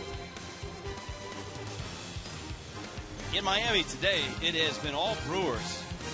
From the very start, Milwaukee jumped on Randy Wolf with 3 runs in the first, 2 runs in the second, a single run in the third. Wolf worked a scoreless 4th in the 5th against Ricky Weeks, Mark Reynolds, and Chris Davis. Miami has managed just 1 hit off of Jimmy Nelson, who has displayed an uncanny ability to throw strikes after missing badly on a number of pitches. Nelson, 44 strikes, 35 balls, and yet Miami doesn't have a run. Well, as you put it, effectively wild. I guess there are guys that are ineffectively wild. They don't last long up here.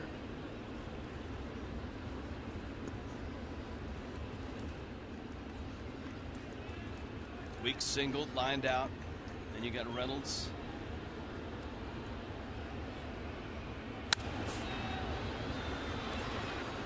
Yeah, we've talked about it.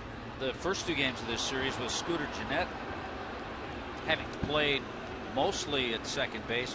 For Ricky Weeks, this is just his 13th start. Jimmy Nelson happy at the offense that he's been given a nice lead.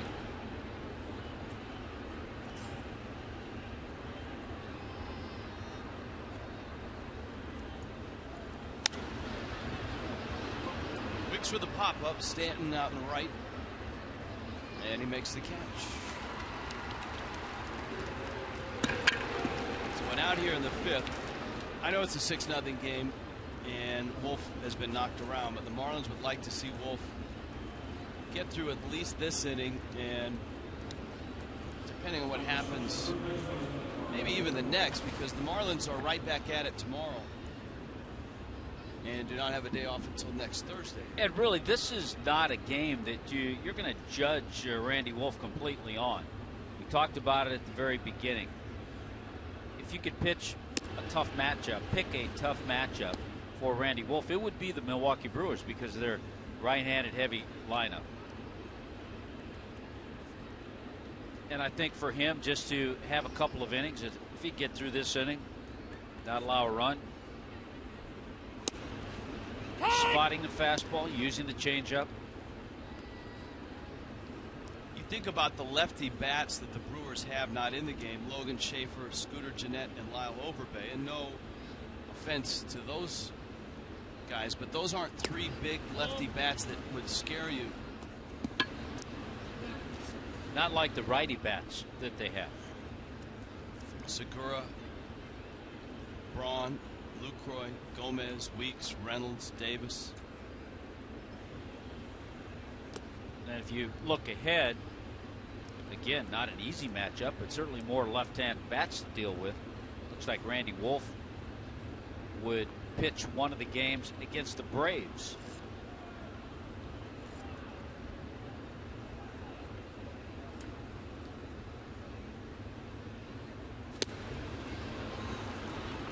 Change up and a strike.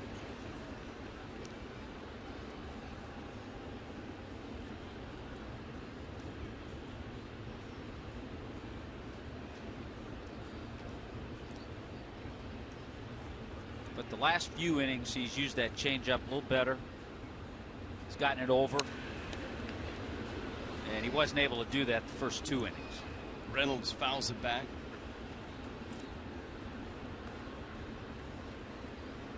It's funny, what does a ball strike ratio really tell you? Wolf's thrown 84 pitches, just 29 balls. Nelson's thrown 79 pitches, 35 balls. And yet Wolf is losing 6-0. Well, the other amazing thing is that Nelson has really only walked 2. Though he's had a lot of 3-2 counts and thrown a lot of poor pitches. Every strikeout, every game ender, every history-making moment on MLB Whip Around, weeknights 10 Eastern on Fox Sports 1, streaming live on Fox Sports Go.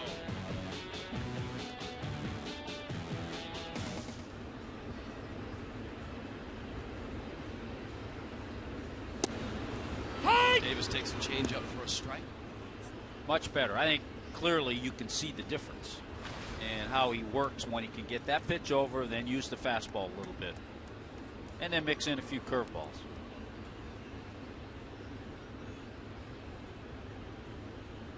I guess the other hope, as well as getting innings in, is that Wolf regains his touch and a little confidence headed towards his next start.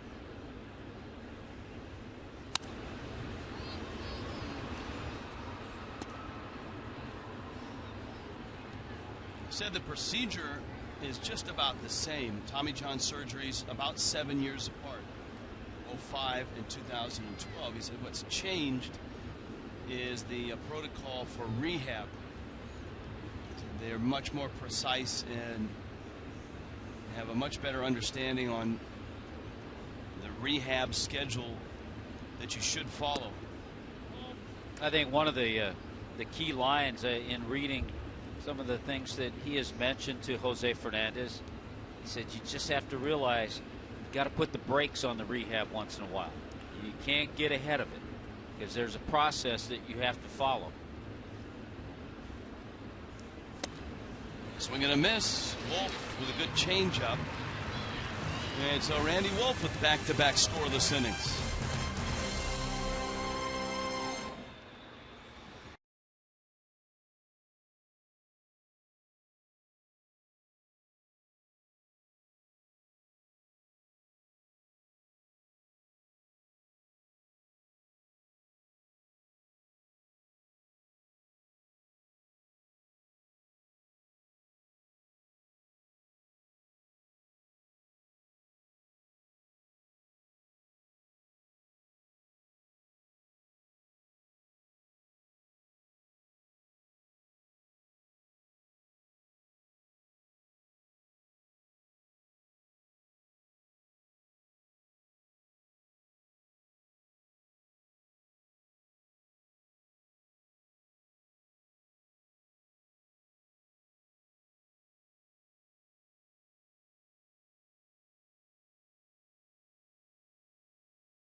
Deficit midway through this ball game in Miami.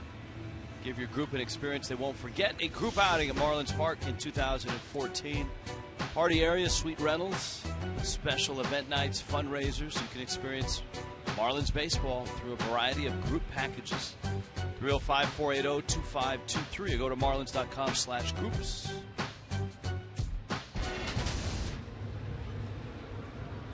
Randy Wolf and Chuck Hernandez with Marlins. Marlins down right now 6-0, and Wolf up at 89 pitches. He's due up third this inning, and it looks like he's done. Echeverria, Jeff Mathis. Echeverria pushes a bunt. Nelson picks it up, and he's safe. Etch has got a hit. Miami just their second hit. This is a part of Echeverria's game we've seen much more of this year, and certainly successfully. With the help of Brett Butler, he's taken a few chances. He's become a better bunter. He's got a few bunt hits.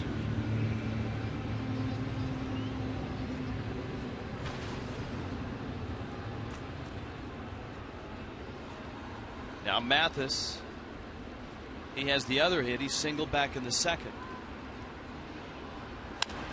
And he's got himself another hit. He rolls it into center field. And Miami has something going here. Reed Johnson or Jeff Baker will probably get this at bat. And it is Baker that has emerged and is coming to the plate. Well, both of Mathis's base hits have been right in that area, up the middle.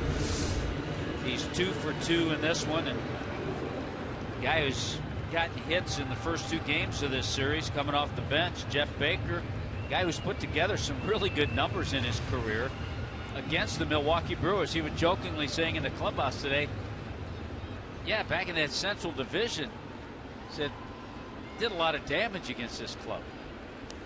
380 career average. Nelson with a breaking ball for a strike. And for Baker, this was a big hit. And the Marlins. Baker, a pinch hit single in the 7th inning. Miami needed that extra run. The Brewers scored in the 8th, but Miami held on to win it 2-1. Yeah, that gave the Marlins their second run.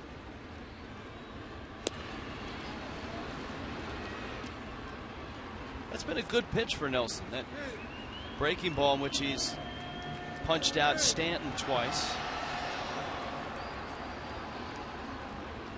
As a pinch hitter in the National League, Baker 364 and Reed Johnson right behind him at 350. Mathis and Echeverria on the 0-2. It's out.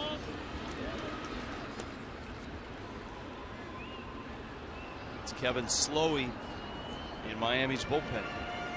Got Yelich, Dietrich, Stanton as this inning progresses.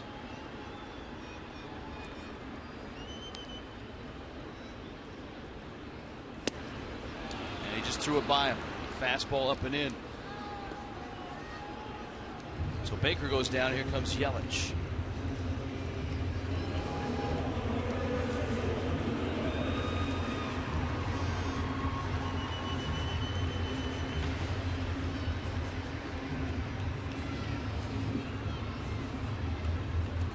Been an area talking about pinch hitting with Jeff Baker and Reed Johnson, the primary guys.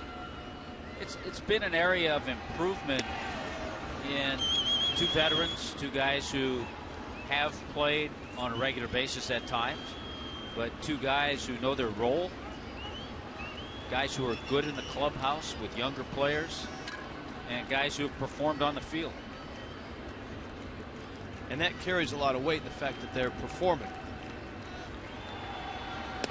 Any clubhouse, whatever sport, you can add a veteran guy, good clubhouse guy.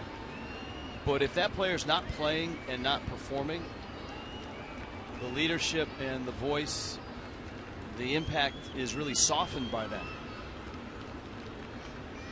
Yeah, the voice is not as loud.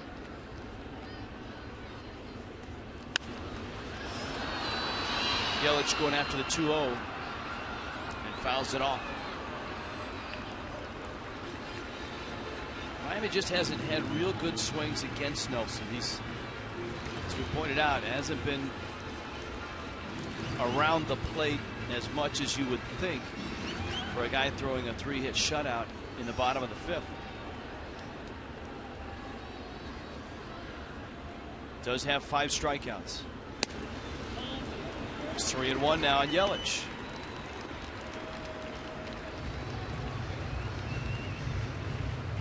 Dietrich and then Stanton.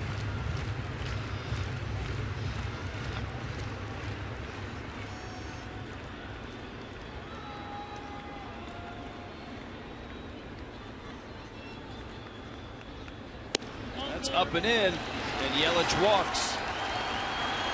And so here's Miami's opportunity to finally get on the board with the bags loaded and their number 2 and 3 hitters coming up. 1 out in the bottom of the 5th. You can see Nelson's fox track. Everything was up. Rick Kranitz trots out, and Milwaukee's bullpen starts to scramble. And it's time where you say, make this guy pay. He's been all over the place. He's had an early lead, a lot of runs to work with. and the Marlins have yet to come up with that big hit. They had an opportunity back in the second inning, and another one here with the bases loaded again and 1 out.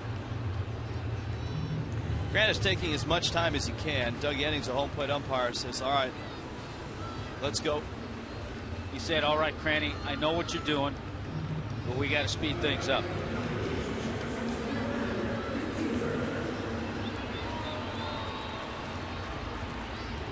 So it's Dietrich against Nelson.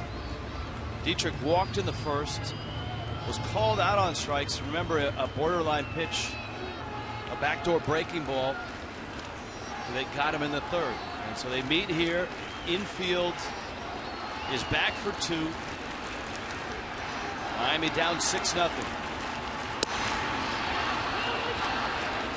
Came back with that breaking ball. At times, that has been a more controllable pitch for him, the slider.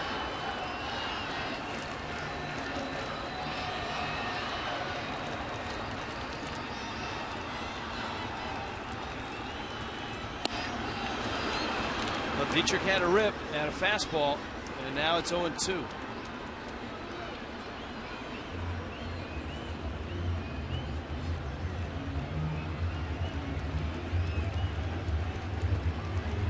University of Alabama,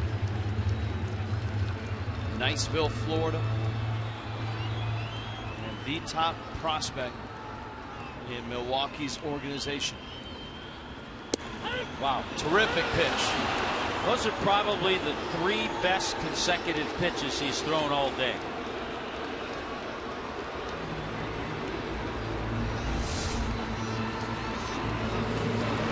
Look at the bite. Got plenty of the plate, too. And that's been the best pitch he's thrown to Stanton, has been that late breaking slider that he starts out over the plate, and Stanton has chased it twice and struck out twice. And he pops him up on that slider. Weeks calls for it, and Miami leaves him loaded here in the 5th. 6-0 Brewers.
Pretty good. You can see Jimmy Nelson talking to his skipper Ron Renneke. Big day on Fox tomorrow, 1 o'clock for Marlins and Nationals. It's Marlins live from DC over on Fox Sports 1, 8 Eastern. The Army's elite compete with each other and push themselves to the limit. Best Ranger competition. And then it's Fox Fight Night live from Fort Bliss, Texas, beginning at 9 Eastern. This has been all about the Brewers. A 6-0 lead. Randy Wolf lasted 5 innings. He gave up the 6 runs in his first 3 innings. 9 hits, 6 runs. and Slowey takes over. Slowey draws Martin Maldonado. Nelson is on deck, and then Gene Segura.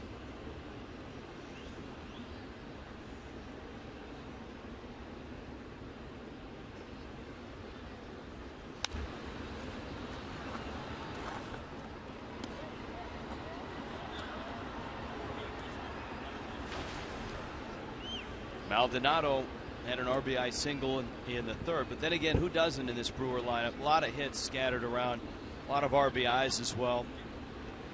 Ryan Braun is a home run away from the cycle. He's singled, doubled, tripled. Tapper, Echeverria. Acrobatic play for out number one. He does have a way of making that difficult play look pretty easy.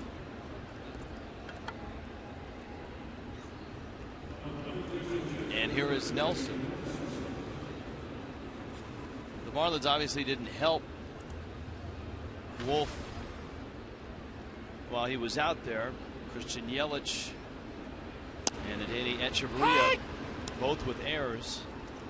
And so of the 6 runs that Wolf gave up, 4 are earned. Walked just 1, struck out 3.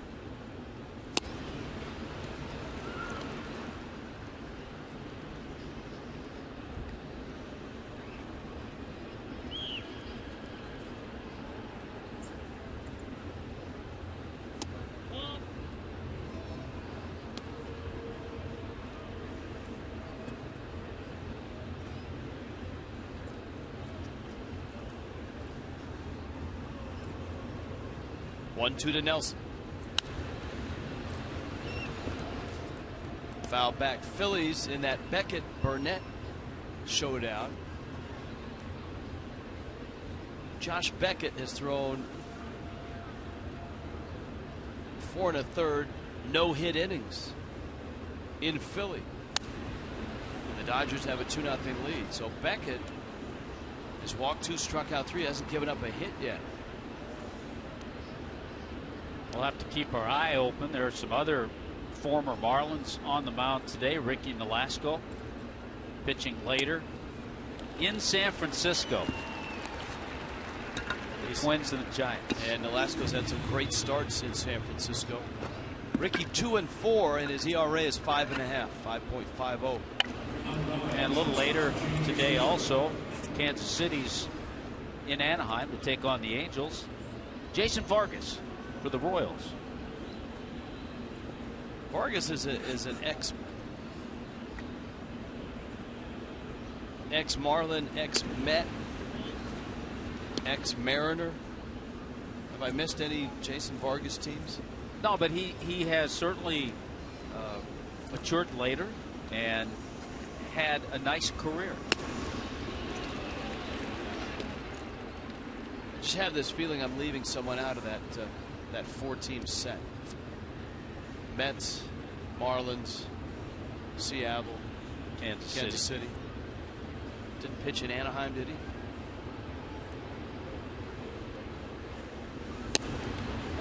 I want to say Anaheim or Baltimore.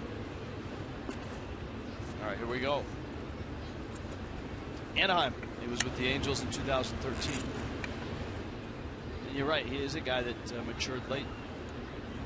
Vargas is 31.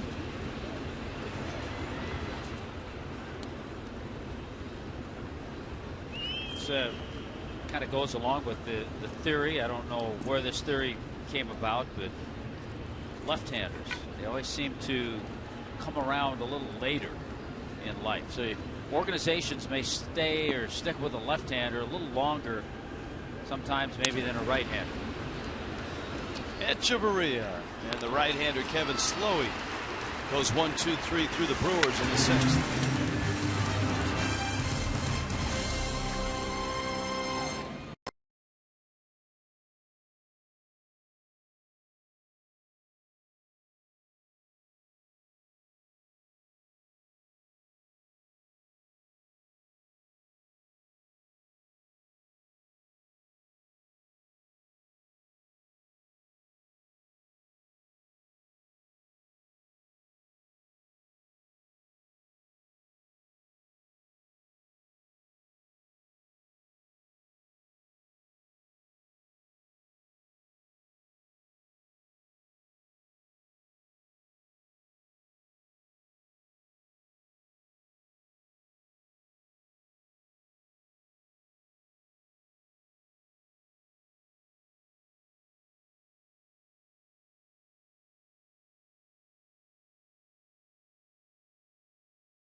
Niceville High School, University of Alabama, and right now shutting out Miami.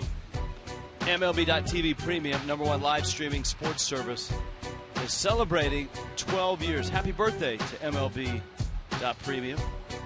Join the millions of subscribers. Thank you, MLB.TV Premium. Every out-of-market game streamed live, online, or on the go in true HD.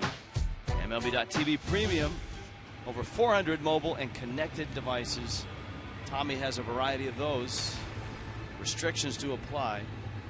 I have a few of those. Marlins.com for more information.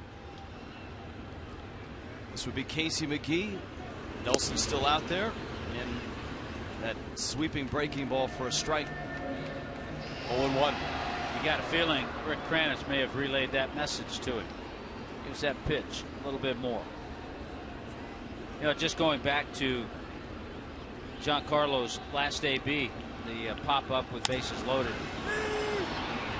McGee pops one to shallow center. Segura's out, and he makes a running catch. It's been a rough go of the last, well, just go back the last 7 plate appearances for Stanton. 5 strikeouts, a walk, and a pop fly. And one thing I've noticed, and you can notice it with him, when he drives the ball into right center, that's when he's locked in. And when you see him foul breaking balls that are pretty good pitches to hit off the end of the bat, that means that front side's flying a little bit, and he's done that the last few games.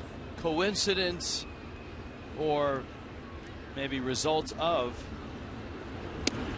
the 2-homer game he had the first game of the series where he hit 2 balls 440 feet? Possibly, but I mean, he hits balls over 400 feet all the time. Actually, 463 was one. And it's really the first time this year that we've seen a couple of games where he's had those kinds of swings consistently. Nelson all of a sudden getting a lot of pop-ups. Davis makes the catch. Time now for our Toyota trend. We're talking about that throwback game with the Astros and Seattle. Here's some throwback unis. Go back to the Padres. Padres had a throwback. I saw Cameron Maben in that brown mustard outfit make a great catch. Well, that's right. You may have seen Darryl Thomas or Johnny Grubb do some damage in that uniform too. All right, well, let's hear what you got from the 75 Astros or the 82 Brewers. Well, a guy that you cannot leave out on those Astros teams, a former coach with the Marlins in years past, Doug Rader, third baseman for the Astros, Roger Metzger, Cesar Cedeno. They wore those uniforms. About Jose Cruz. A little later. Dennis Menke and Milt May. Dennis Menke. That is a great one. Was J.R. Richard in that rotation that year? He probably was. The one that got me, I was looking at some Joe Sambito. He had lefty out of the bullpen. In 1974, Willie McCovey wore that Padre uniform. Yes, he did. Gene Tennis wore that Padre. An expatriated athletic. That was like sacrilege for Willie McCovey to go south and wear the Padre uniform.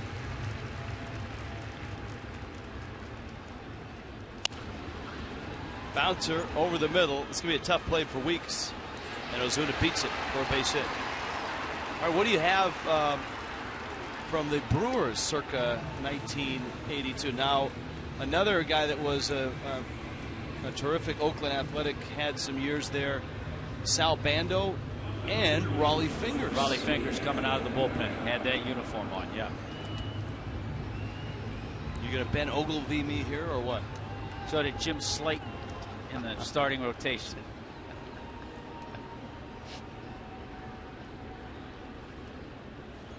Is Moose Haas in that rotation too?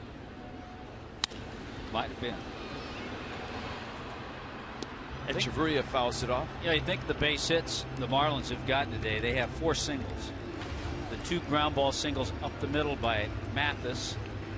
The infield base hit that Ozuna just got, and the bunt single of Echeverria.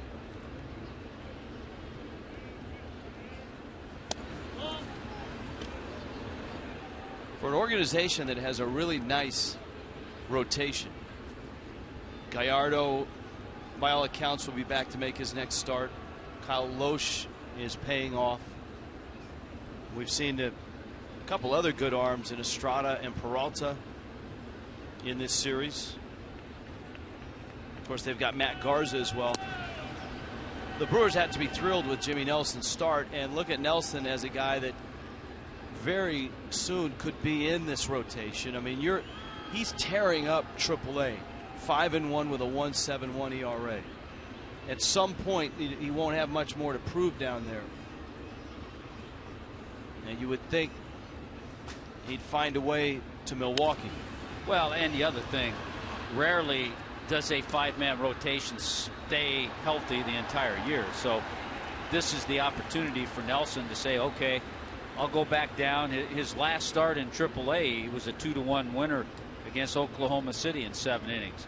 But by his performance today, he gives the Brewer organization comfort in knowing, okay, we can bring this right-hander and stick him right into the rotation. 1-2. Line drive, center field, base hit, Echeverria. Ozuna will stop. Echeverria will stop, and Miami will bring Mathis to the plate with runners first and second. To your point about a 5-man rotation rarely stays intact, the Brewers and the Red Sox coming into play today, as you see Echeverria's base hit, the only teams in the major leagues to use just 5 starting pitchers. But today, both teams are using a 6th starter as Nelson starts and now exits for the Brewers, and Brandon Workman got the start for the Red Sox. Well, the damage has been done by the bottom half of the order. The first 5 hitters in the Marlins lineup 0 for 13. Rob Wooten is in. There are 2 outs in the bottom of the 6th. 6-0 Brewers.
For the Milwaukee Brewers here.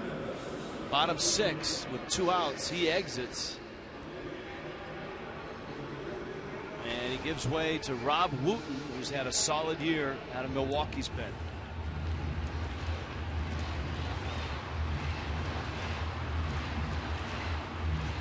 Jeff Mathis has seen the ball well today. He's got 2 hits. Both were sharp ground balls up the middle into center field. Ozuna at second, Echeverria at first. Hey!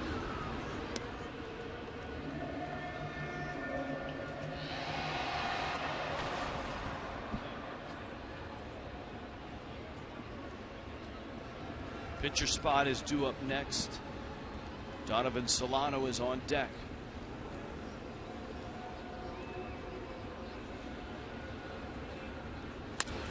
Mathis will trickler to third. Reynolds across the diamond in time. Wooten takes care of Mathis. Marlins done in the 6th. On to the 7th.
Rewind. Ryan Braun, sore right side, seems to be getting a heck of a lot better. Double, triple, that drove in a run. And then in the fourth, a single. So Ryan Braun, who's hit 7 home runs this year, will come to bat here in the 7th inning. And he's a home run away from the cycle. Well, we saw him last night and then earlier with the double and triple stay back and drive balls. Sometimes that side you feel it a little bit more when you turn on a ball, but he turned on that pitch that he hit for a single in the 4th inning.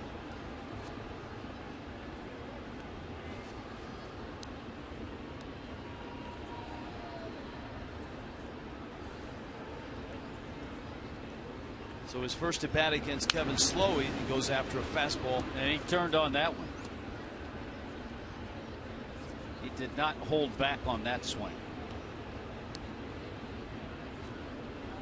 Brewers have had 7 cycles.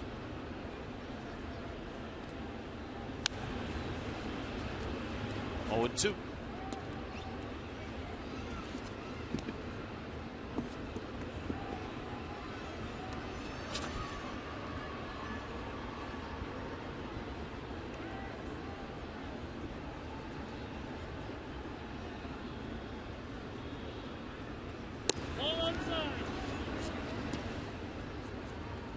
For Slowey, he picks up after Randy Wolf, 5 innings, 6 runs for Wolf.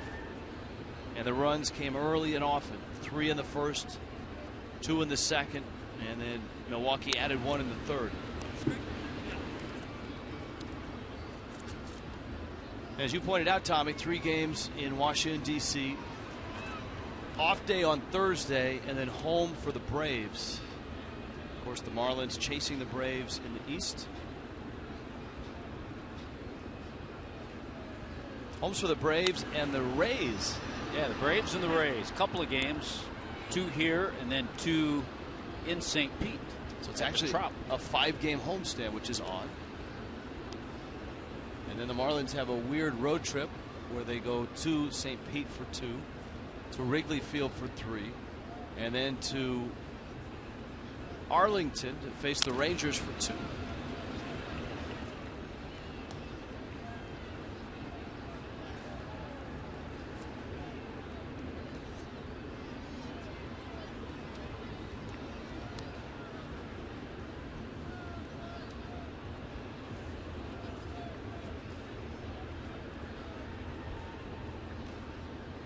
There's a 1-2.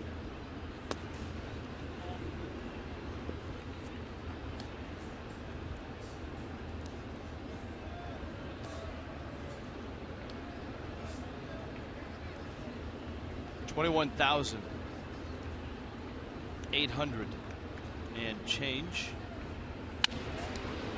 Slowey may have gotten a piece. Dietrich gathers, and too late. Dietrich took a little bit too much time.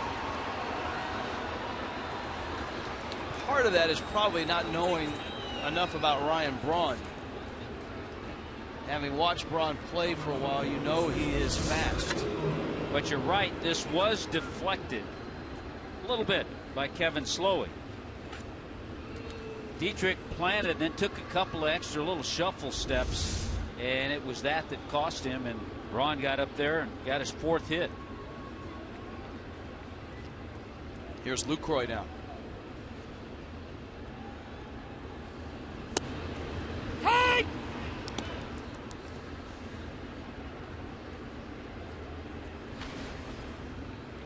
Lucroy a double, a single. Both hits have driven in runs.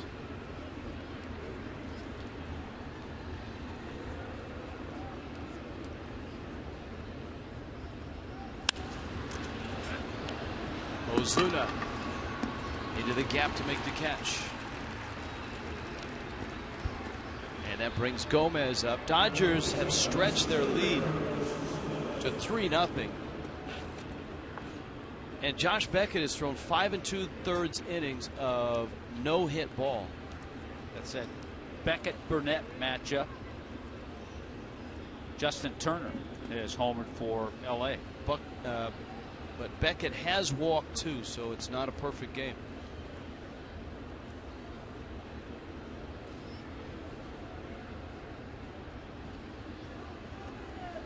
Nationals lead is 4-1 over Pittsburgh in the bottom of the 6th.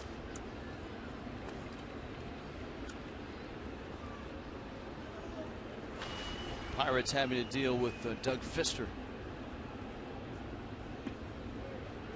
Mets and Diamondbacks 1-1, top 8 in New York. McGee can't get it. Gomez hit a ball almost in the same spot back in the first for a hit. And the carnage continues here as the Brewers rack up 2 more hits here in the 7th. Have 11 in the ball game and a 6-0 lead.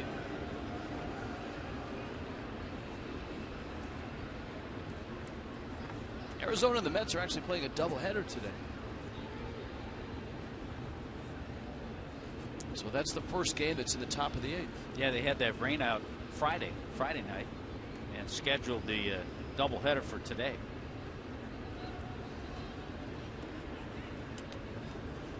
So they're excited about that on getaway day.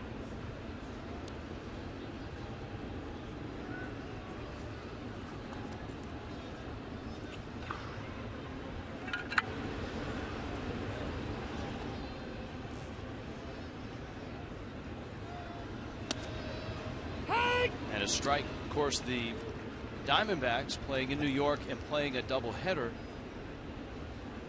have a home game tomorrow night in Arizona against the Padres.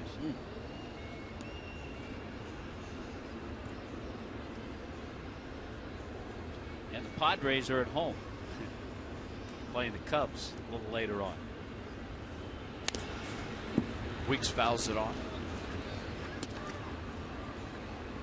We always talk about that. It's unfortunate for that team, but every team during the course of the long season deals with some scheduling like that. The teams that get off the easiest are teams that are in the Central, both the American League and the National League, because obviously, just by name, they are centrally located. And the travel in the Central is not real arduous. You have close cities, Milwaukee, Chicago. A lot of the times, I don't know if they do it all the time, but the Milwaukee players in Chicago could actually go home after the game. 1-2. Time was called. And then you get yourself in the Northwest, Miami, San Diego, Seattle. They deal with a lot longer travel. I would think that Seattle and Miami are the 2 teams that have the heaviest travel load in terms of number of miles. Seattle is the winner. There's no one up there that they. Yeah, because San Diego at least has Arizona and L.A. Absolutely. Weeks swings and misses and strikes out. Good pitch by Kevin Slowey. Miami has Atlanta fairly close, not only in terms of air miles, but also in terms of games behind. The Fish are Lexus standings, 2 back. Nationals 3.5 back. Phillies and the Mets. Obviously lots of baseball to be played as we head to the final days of May. Pretty soon June will be upon us. All-star voting will be taking shape. Next thing you know, the trade deadline will come up late July. Yeah, but just looking, the Marlins are 13-10 here in the month of May. Of course, the draft is coming up, and that's exciting for Miami. They've got the number 2 pick.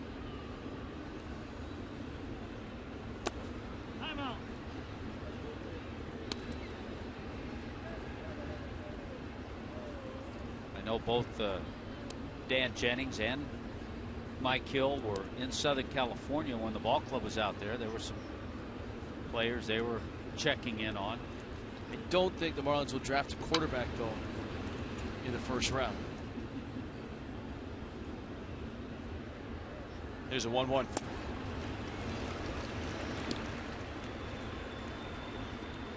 Yeah, high school pitcher, a variety of them. You got the lefty out of North Carolina State. It's a possible #1 overall pick. Rondon. That would be his name.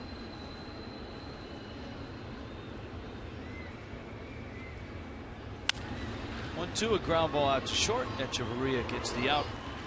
And Slowey is through a couple of scoreless innings.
Brewers, Marlins Park, all Brewers today. Giancarlo Stanton batting gloves given out to the kids. Tommy Hutton, Craig Minervini, Preston Wilson, Rich Waltz, and our touched up, glossed over, airbrushed photos for your viewing pleasure. Watch party coming up on Tuesday night. Marlins will be in D.C. to face the Nationals, 7:05. Prizes, Billy, great food and drink specials. And Tommy, the Energy team will be there. And that's at Duffy Sports Grill in the Grove. For more information, go to Marlins.com.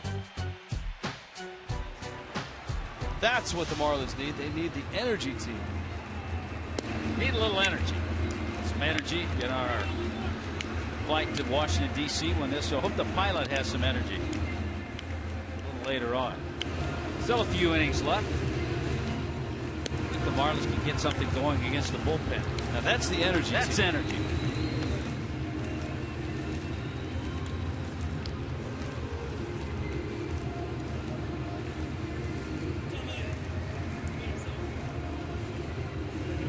That's Rob Wooten.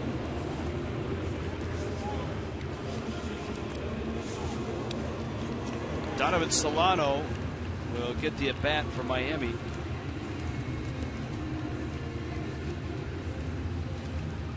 Wooten taking over for Jimmy Nelson. If you've missed it, Jimmy Nelson is out of Niceville, Florida, up in the Panhandle. Went to Niceville High School, University of Alabama. And he got the emergency start for the Brewers, top prospect for the Brewers, and he pitched quite well. 5 2/3 innings for Nelson. 5 hits, didn't give up a run, walked 3 and struck out 6. So here is Solano with Yelich and Dietrich lined up behind him, and Solano hits a pop up into right center field. Gomez charges and makes the catch.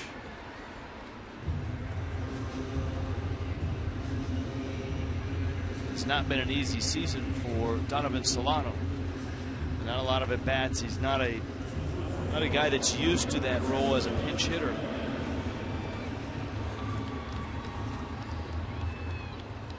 Now Solano did such a nice job last year. Over 100 games he appeared in. Around 250. Got some big hits. Yelich now an 0 for 2. Couple ground ball outs to short.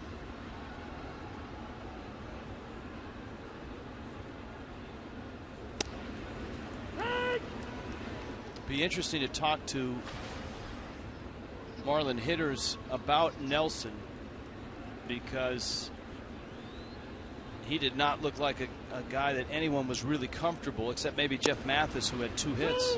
Yeah, he was also a guy with his wildness that seemed mostly with his fastball was hard to figure out. Hard to go up there and say, okay, this is my plan.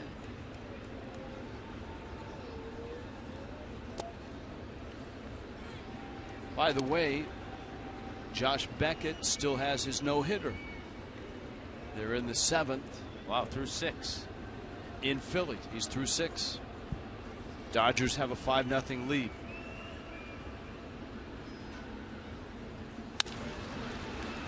Yelich a ground ball to Weeks. Got a feeling, though, he may not get a chance to go the distance. Beckett's thrown 90 pitches through 6 innings. He just needs James Earl Jones to whisper in his ear, go the distance. Go the distance.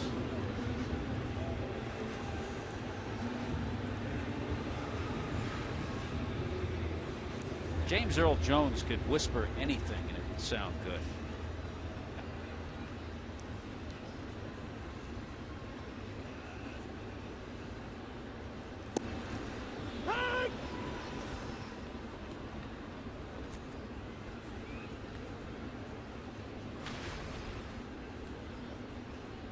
Dietrich called out on strikes his last 2 at bats against Nelson.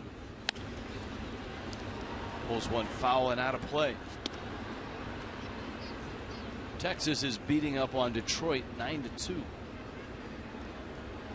Marlins will see the Rangers coming up. Shin-Soo Choo. They beat up on Detroit last night 12-2. Beltre homered and Donnie Murphy homered last night for Texas. That's right. Donnie Bleepin Murphy is alive and well and a Texas Ranger.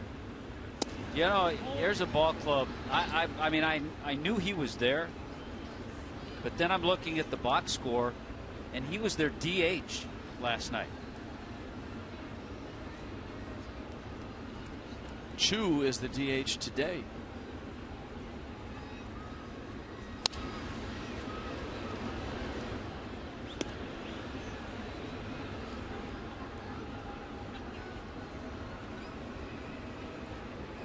In that Mets game, a 1-1 game,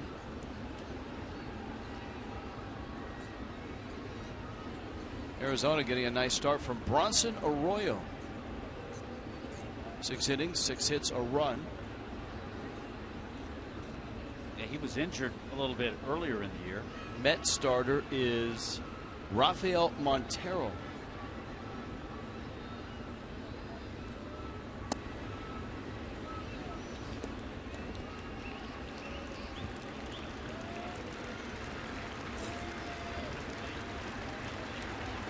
Two and 2 to Dietrich.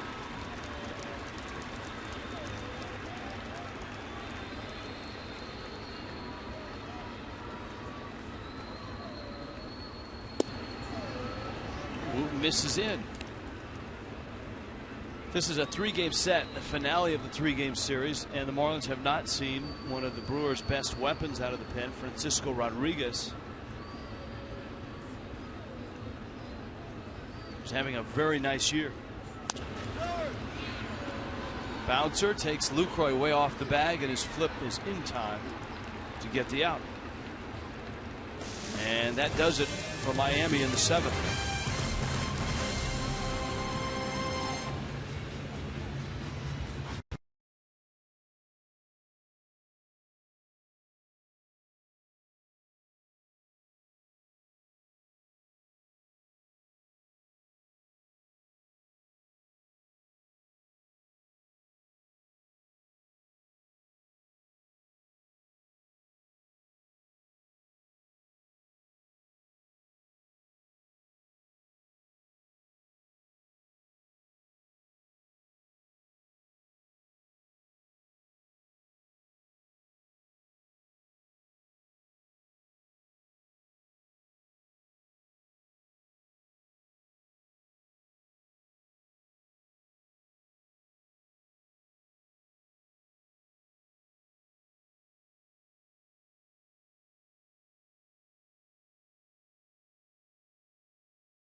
It was early with a base hit by Lucroy driving in a run. Another base hit by Carlos Gomez driving in Lucroy. Ricky Weeks with an RBI single. A lot of damage in the first inning, 3 runs. And the pressure was put on again by the Brewers. How about a big day for Ryan Braun? Lucroy again with a base hit. Braun has a double, a triple, and 2 singles in this one.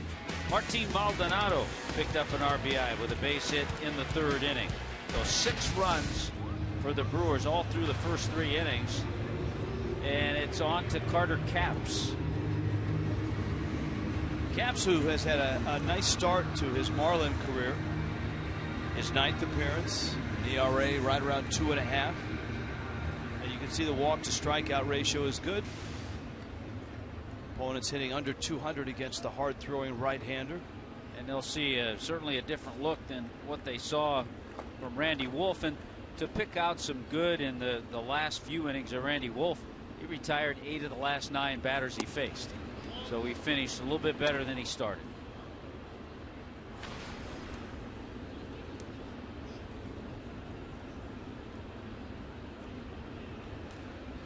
Davis, who opened his series on Friday with that long home run.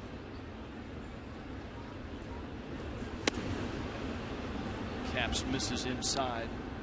It's funny how on Friday night there's 7 home runs, and all of a sudden the talk is Marlins Park is no longer a pitcher's haven. It's a home run hitter's park.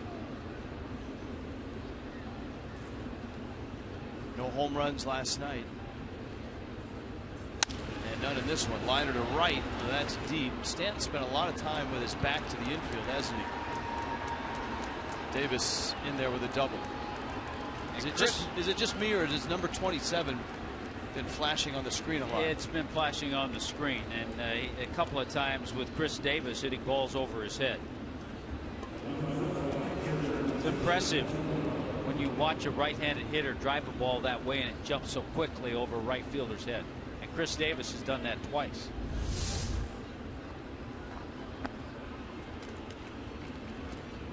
Played well by Stanton. Chris Davis runs pretty well, though.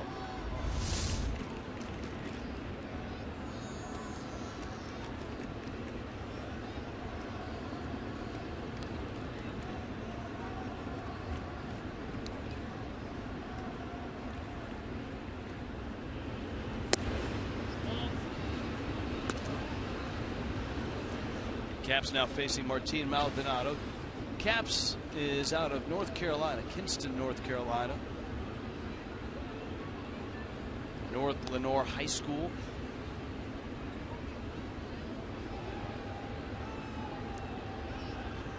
And played his college ball at a Division II school, Mount Olive College.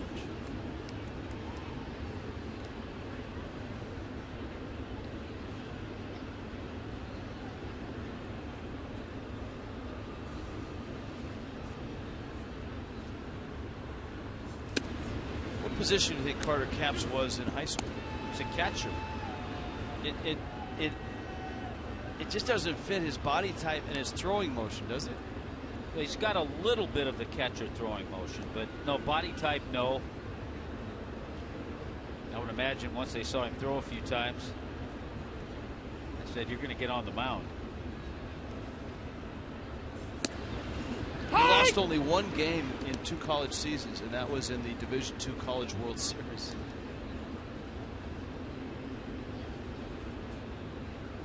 Seattle named him minor league pitcher of the year in 2012.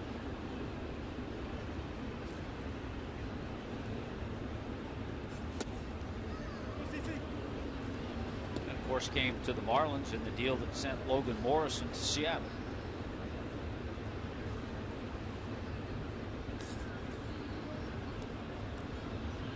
Brandon Kintzler.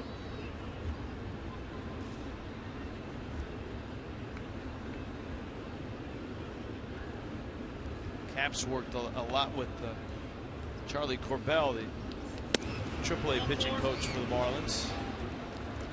He loses Maldonado. Scooter Gennett is going to take the at-bat in the pitcher spot. Capps has given up a double and a walk.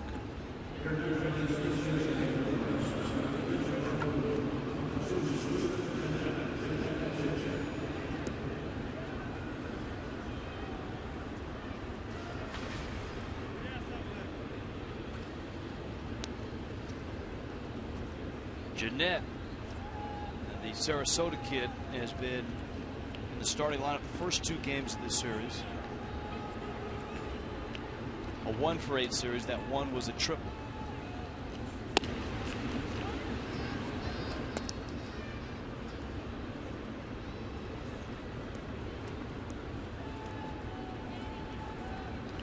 Tell you what, Josh Beckett has a couple outs in the 7th inning and has not given up a hit in Philly.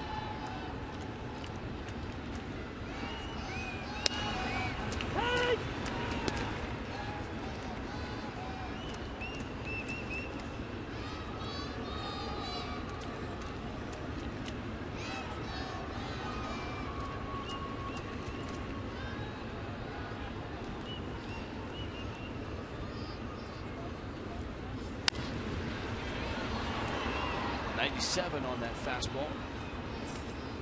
Nationals tomorrow, 1 o'clock for Marlins Live. 1:30, Nathan Eovaldi, Tanner Roark, Anderson Alvarez Tuesday night start. Tom Kohler goes on Wednesday. Marlins will not see Steven Strasburg. They will not see Gio Gonzalez. They will see Jordan Zimmerman. Ground ball, base hit, left field. Runner comes home. And scoring is Davis on the Scooter Gennett single. Milwaukee 7-0 lead now. Well, Gennett got that fastball. Found that hole between third and short.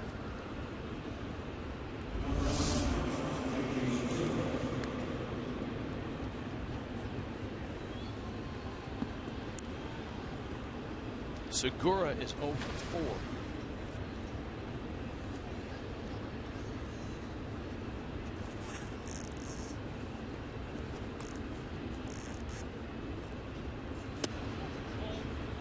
Marlins won't see Doug Fister.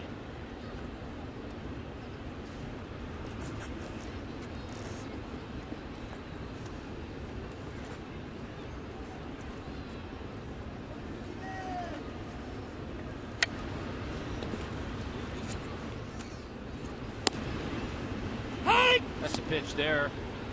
If Carter caps and he works on it, continues to throw that with more consistency, then boy, that just sets up that fastball. It makes him much more difficult.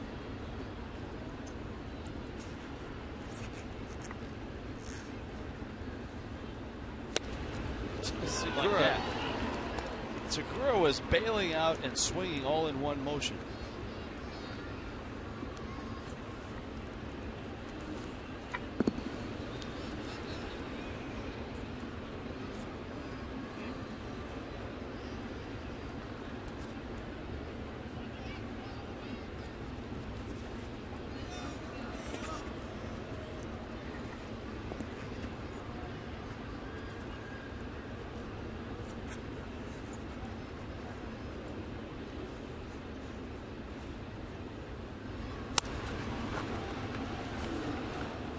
Count stays at 1-2.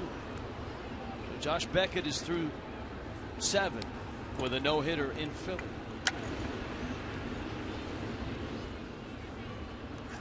Rockies and Braves have a 5-10 start tonight in Atlanta.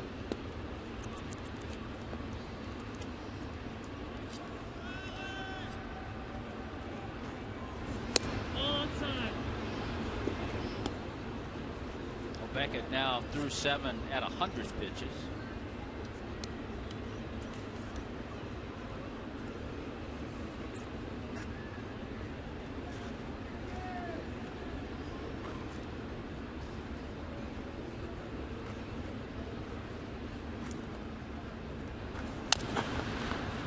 Over the middle, brings Etch to the bag and out there, and he gets the double play.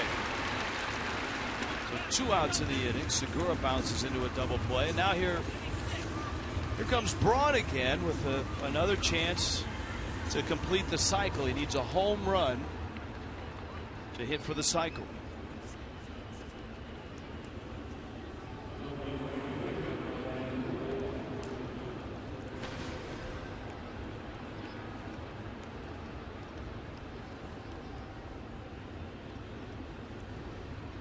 Season numbers coming up.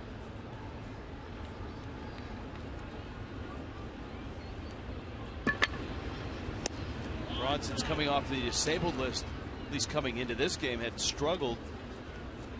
And the DL stint was that right side that he irritated or aggravated a few days ago. So a 4-for-4 day is a good sign for the Brewers and for Braun. It's a high fly ball on the right field line, and it's out of play.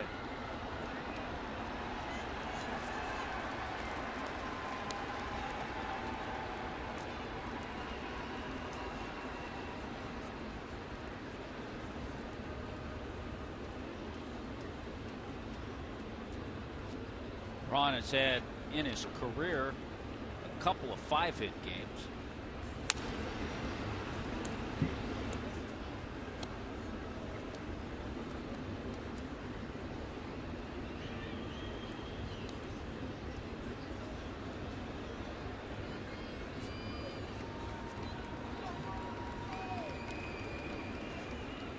Braun will be a Brewer for a long time, and a wealthy one. This contract running through 2020. Still has $129 million on it.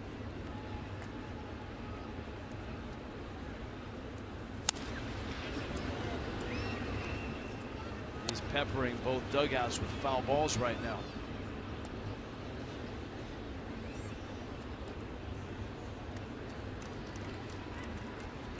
Remember, he was a Rookie of the Year back in 2007. He hit .324 in 113 games and had 34 homers. Swing and a miss. Mathis doesn't see it, picks it up, throws on the run, and gets the out. And Caps limits the damage to just the 1 run.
13 hits.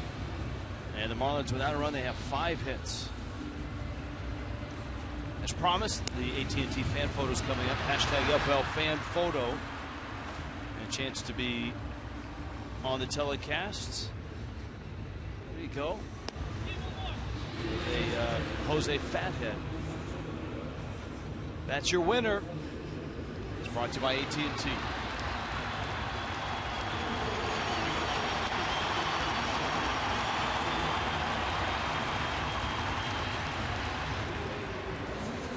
Logan Schaefer into the ball game. He's in center field.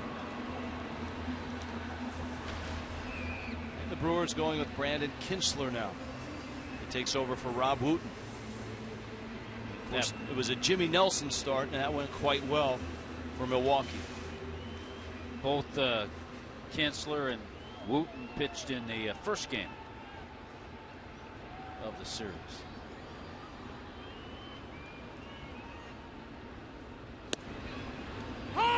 Now Stanton, and it's been a rough 2 games for Stanton.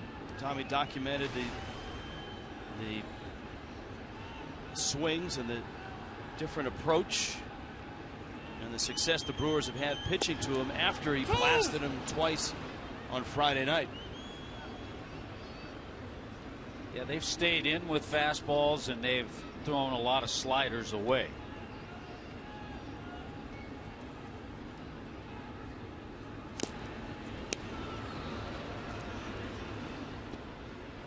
Count 0-2.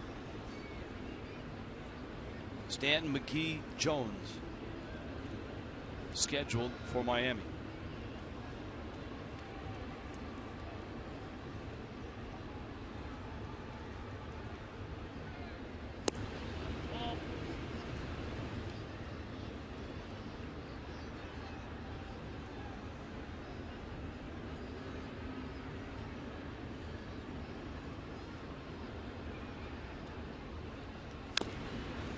There's that fastball they've been trying to bust inside.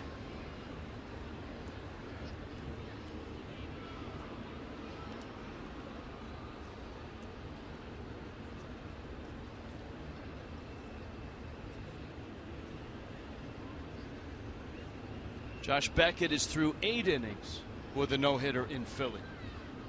And had a very efficient 8th inning. And he's doing it with curveballs and changeups and an occasional fastball. Dan Jennings.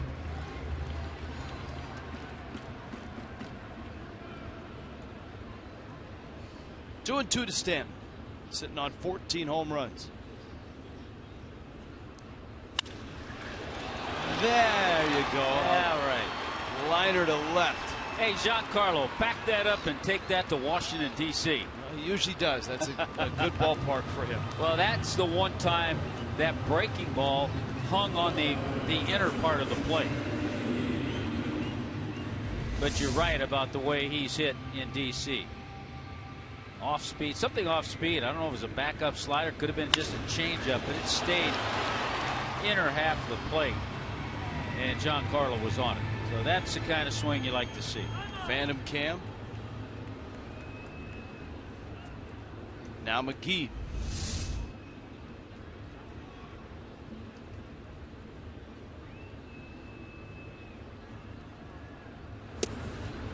Hi.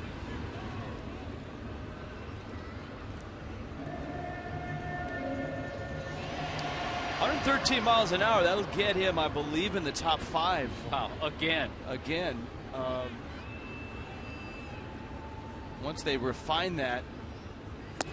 Yasiel Puig, last we checked, which was, I want to say 2 or 3 days ago, Puig had the lead. I think his hardest hit ball was against Miami, and it was 113.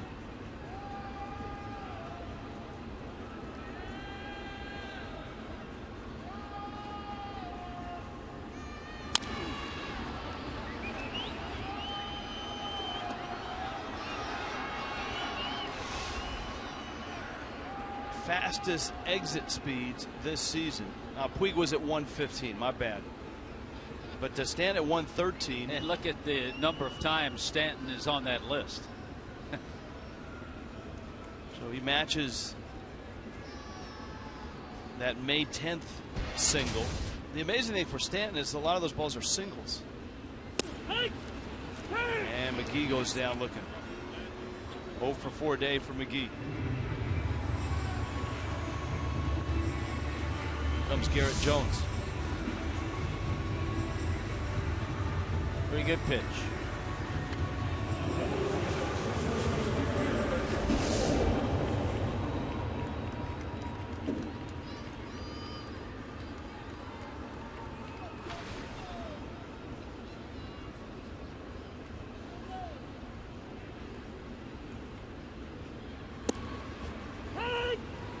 Miami, not a lot to show up and down the lineup. Adeiny Echeverria has 2 hits, a bunt single, and a line drive into the outfield. Jeff Mathis, 2 ground balls up the middle for hits. Yeah, the bats have been quiet today, and the early offense for the Brewers was on track. Brewers scored 6 of their 7 runs in the first 3 innings.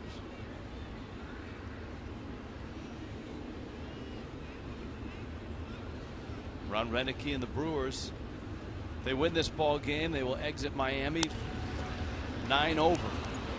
Out there. Segura with a nifty turn on a comebacker, and Miami is done in the 8th to the 9th. 7-0 Milwaukee.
Bases in the Diamond Dash after the ball game. That's what they're getting ready for. And if you're watching, you can stick around and run the bases out in the outfield with Preston Wilson.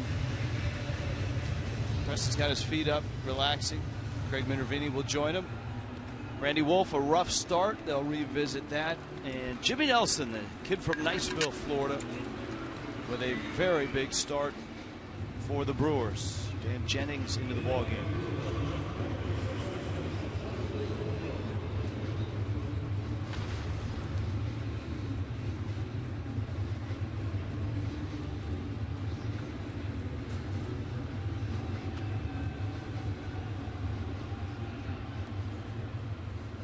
Jennings' numbers this year, his numbers in the big leagues in terms of ERA, better than the minor leagues. Certainly he's one of those guys that Miami is hoping can somehow step up, develop into a dependable 7th or 8th inning guy.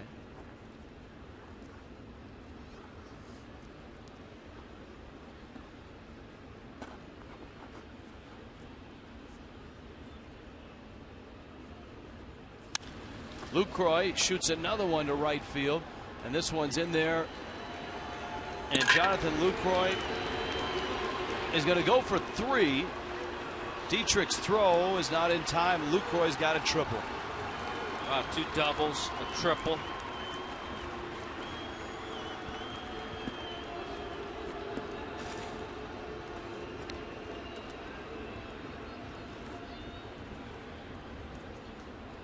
First triple this season. Well, he has 20 doubles. He's been stopping at second base a lot. It's impressive. You play a team in the Central we don't get to see a lot. And we were mentioning this last night, and certain players, they just stand out that you don't get a chance to see often as we see guys on the Braves and the Mets and the Phillies.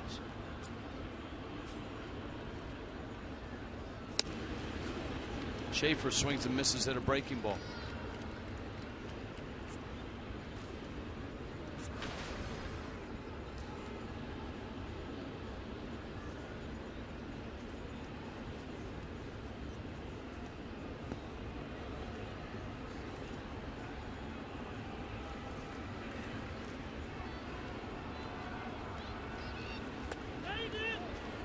And it's 0-2.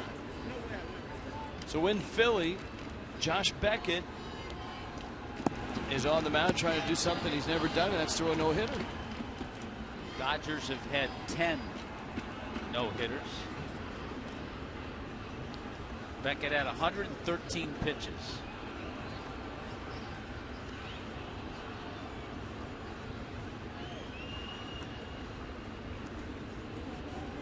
Of course, 4 of those by Koufax. Beckett's going to get the top of the order, and he's got the first out.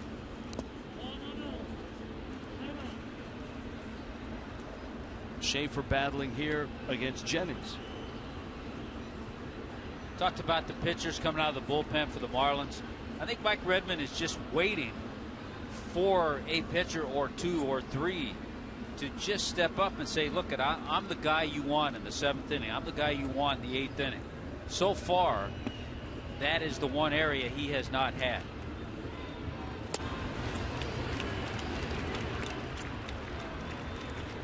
Jennings gets Schaefer.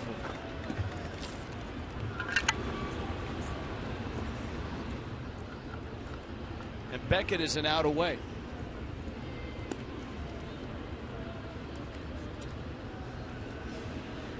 We will have highlights of that for you on Marlins Live. Whether it's a no-hitter or whether he loses it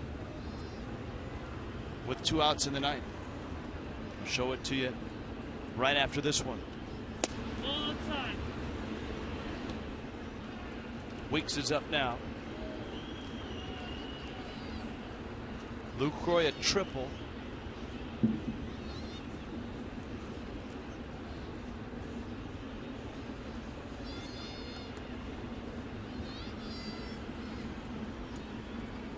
Five doubles, 2 triples, no homers for Milwaukee today.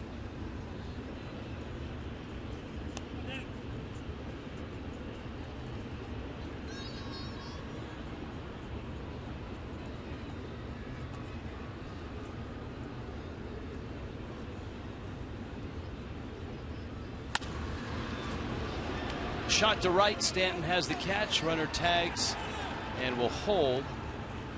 Mathis knocks down the throw. All that stands between Beckett and a no-hitter is Jimmy Rollins right now. You know, you talk about the possibility of throwing a no-hitter in a hitter's ballpark against a pretty good hitting lineup in Philadelphia. Beckett is at 120 pitches. Again, we'll have highlights of that coming up on Marlins Live.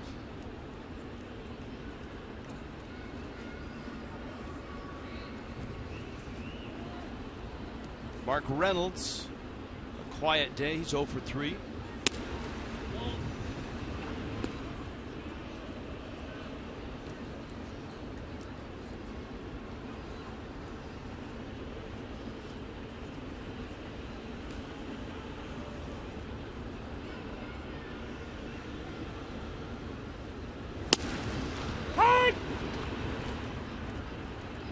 A ball and a strike. This would be good for the confidence of Dan Jennings if he can get out of this after that leadoff triple.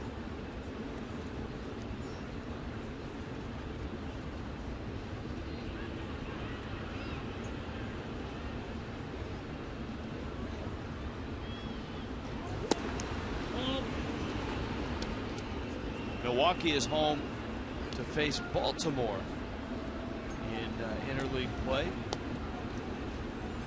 I suspect those two teams met postseason back when Milwaukee was an American League team. No.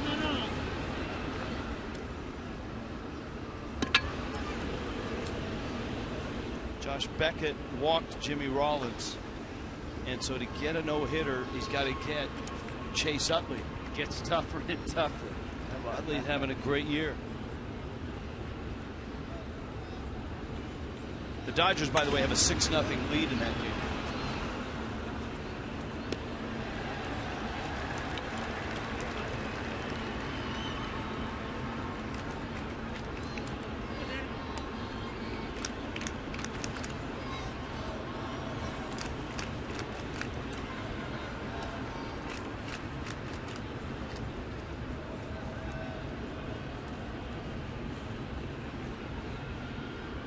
Three-two coming to Reynolds.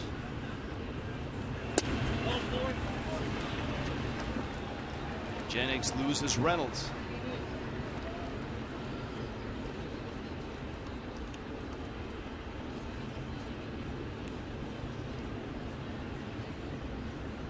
It'll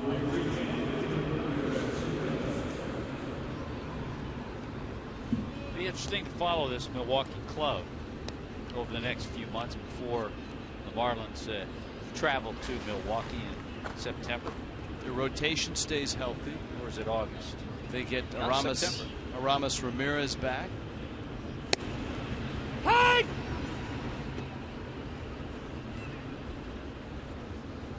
This is a young hitter that bears following. Chris Davis. He has 2 doubles, 13 on the season to go with 6 homers.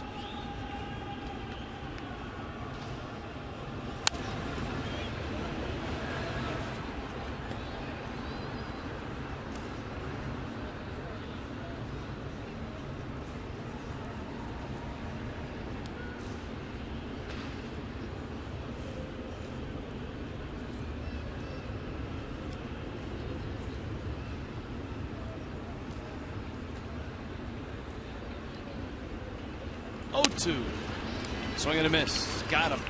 We'll update you on Josh Beckett's no-hit bid. The Marlins go to the bottom of the 9th, down 7.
Not a lot of excitement here in Miami. However, between innings up on the big screen with Josh Beckett 1 out away, 1 strike away from a no-hitter. Chase Utley was at the plate, and here's the 3-2 pitch. At the knees, Beckett has his no-hitter. How about that? And did it with a career high 128 pitches. That'll get an extra day's rest. Amazing. But you talked about K-Rod, Francisco Rodriguez. The Marlins had not seen him in this series. They're going to see him right now. And tremendous year for Rodriguez. 17 saves. He's allowed just 15 hits in his 24 innings.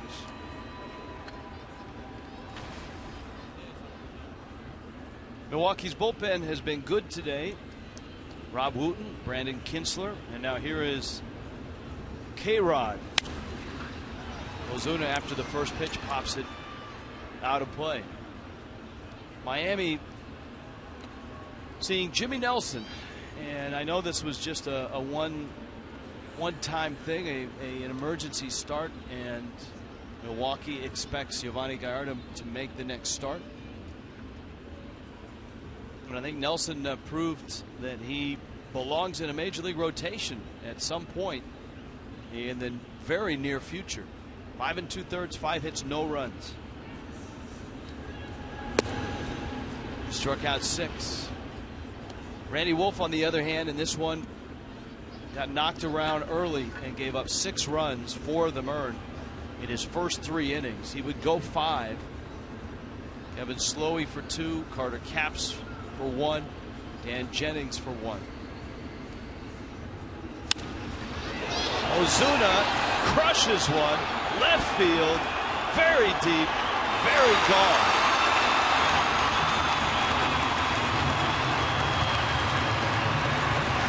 His 9th of the season. And Marcell Ozuna got all of that, safe to say. And only the second home run that Francisco Rodriguez has allowed this year. We talked about the kind of year he's had. There is some thunder in that bat of Marcell Ozuna.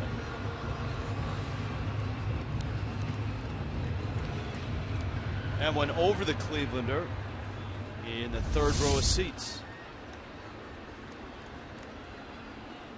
Here is Etch. Danny Echeverria, 2 for 3. And the one out he's made was a loud one, a line drive out to center.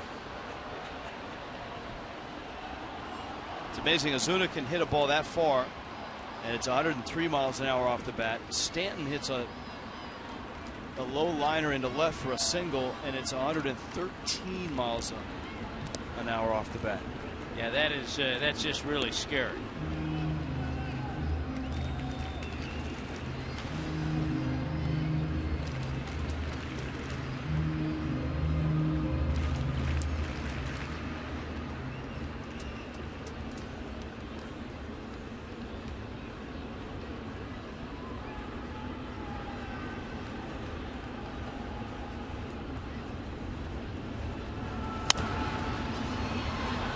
That pop-up should be playable. Lucroy makes the catch. You know, Jonathan Lucroy doesn't look all that bad at first base.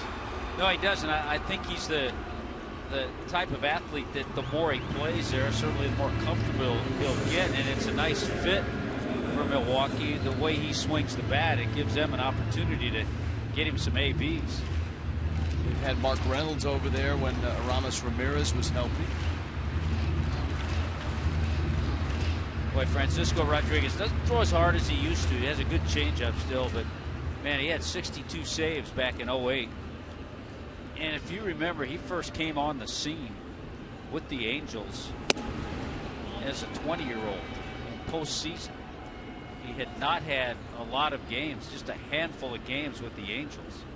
But then they used him, put him on that postseason roster, and he was tremendous. That was in 2002.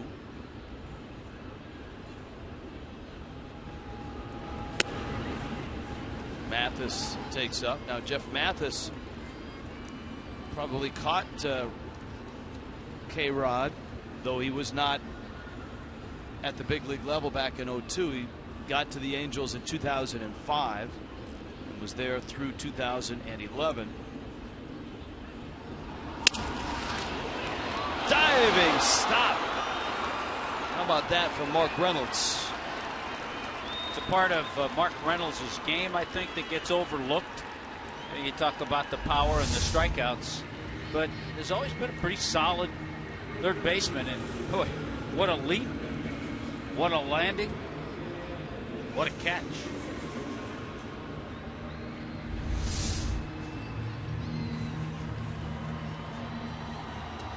Ed Lucas now with 2 outs here in the 9th.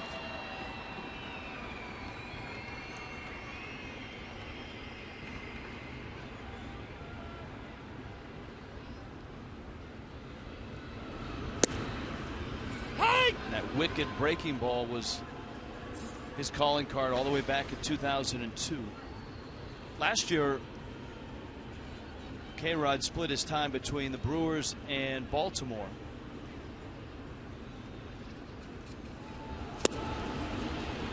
Coming back to the Baltimore organization, or excuse me, coming back to the Brewers organization from Baltimore. His ERA with Milwaukee last year was 1.09.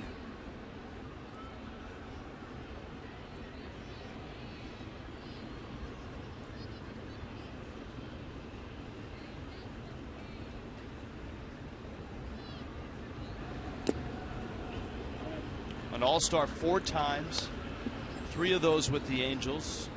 He was an All-Star once as a Met. And it's been a great career. 3 times he's been in the top 4 of Cy Young Award voting.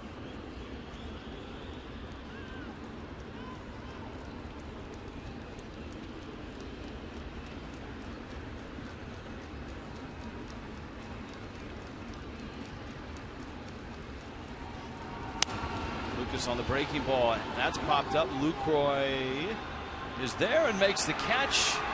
And this ball game and this series belongs to Milwaukee. The Brewers impressively beat the Marlins. Ryan Braun nearly hits for the cycle. He came a home run shy. Still, he had 4 hits. Jonathan Lucroy had a triple and a couple doubles. And of course, Jimmy Nelson, the Niceville native, was dominant from the start. 7-1, Milwaukee wins it.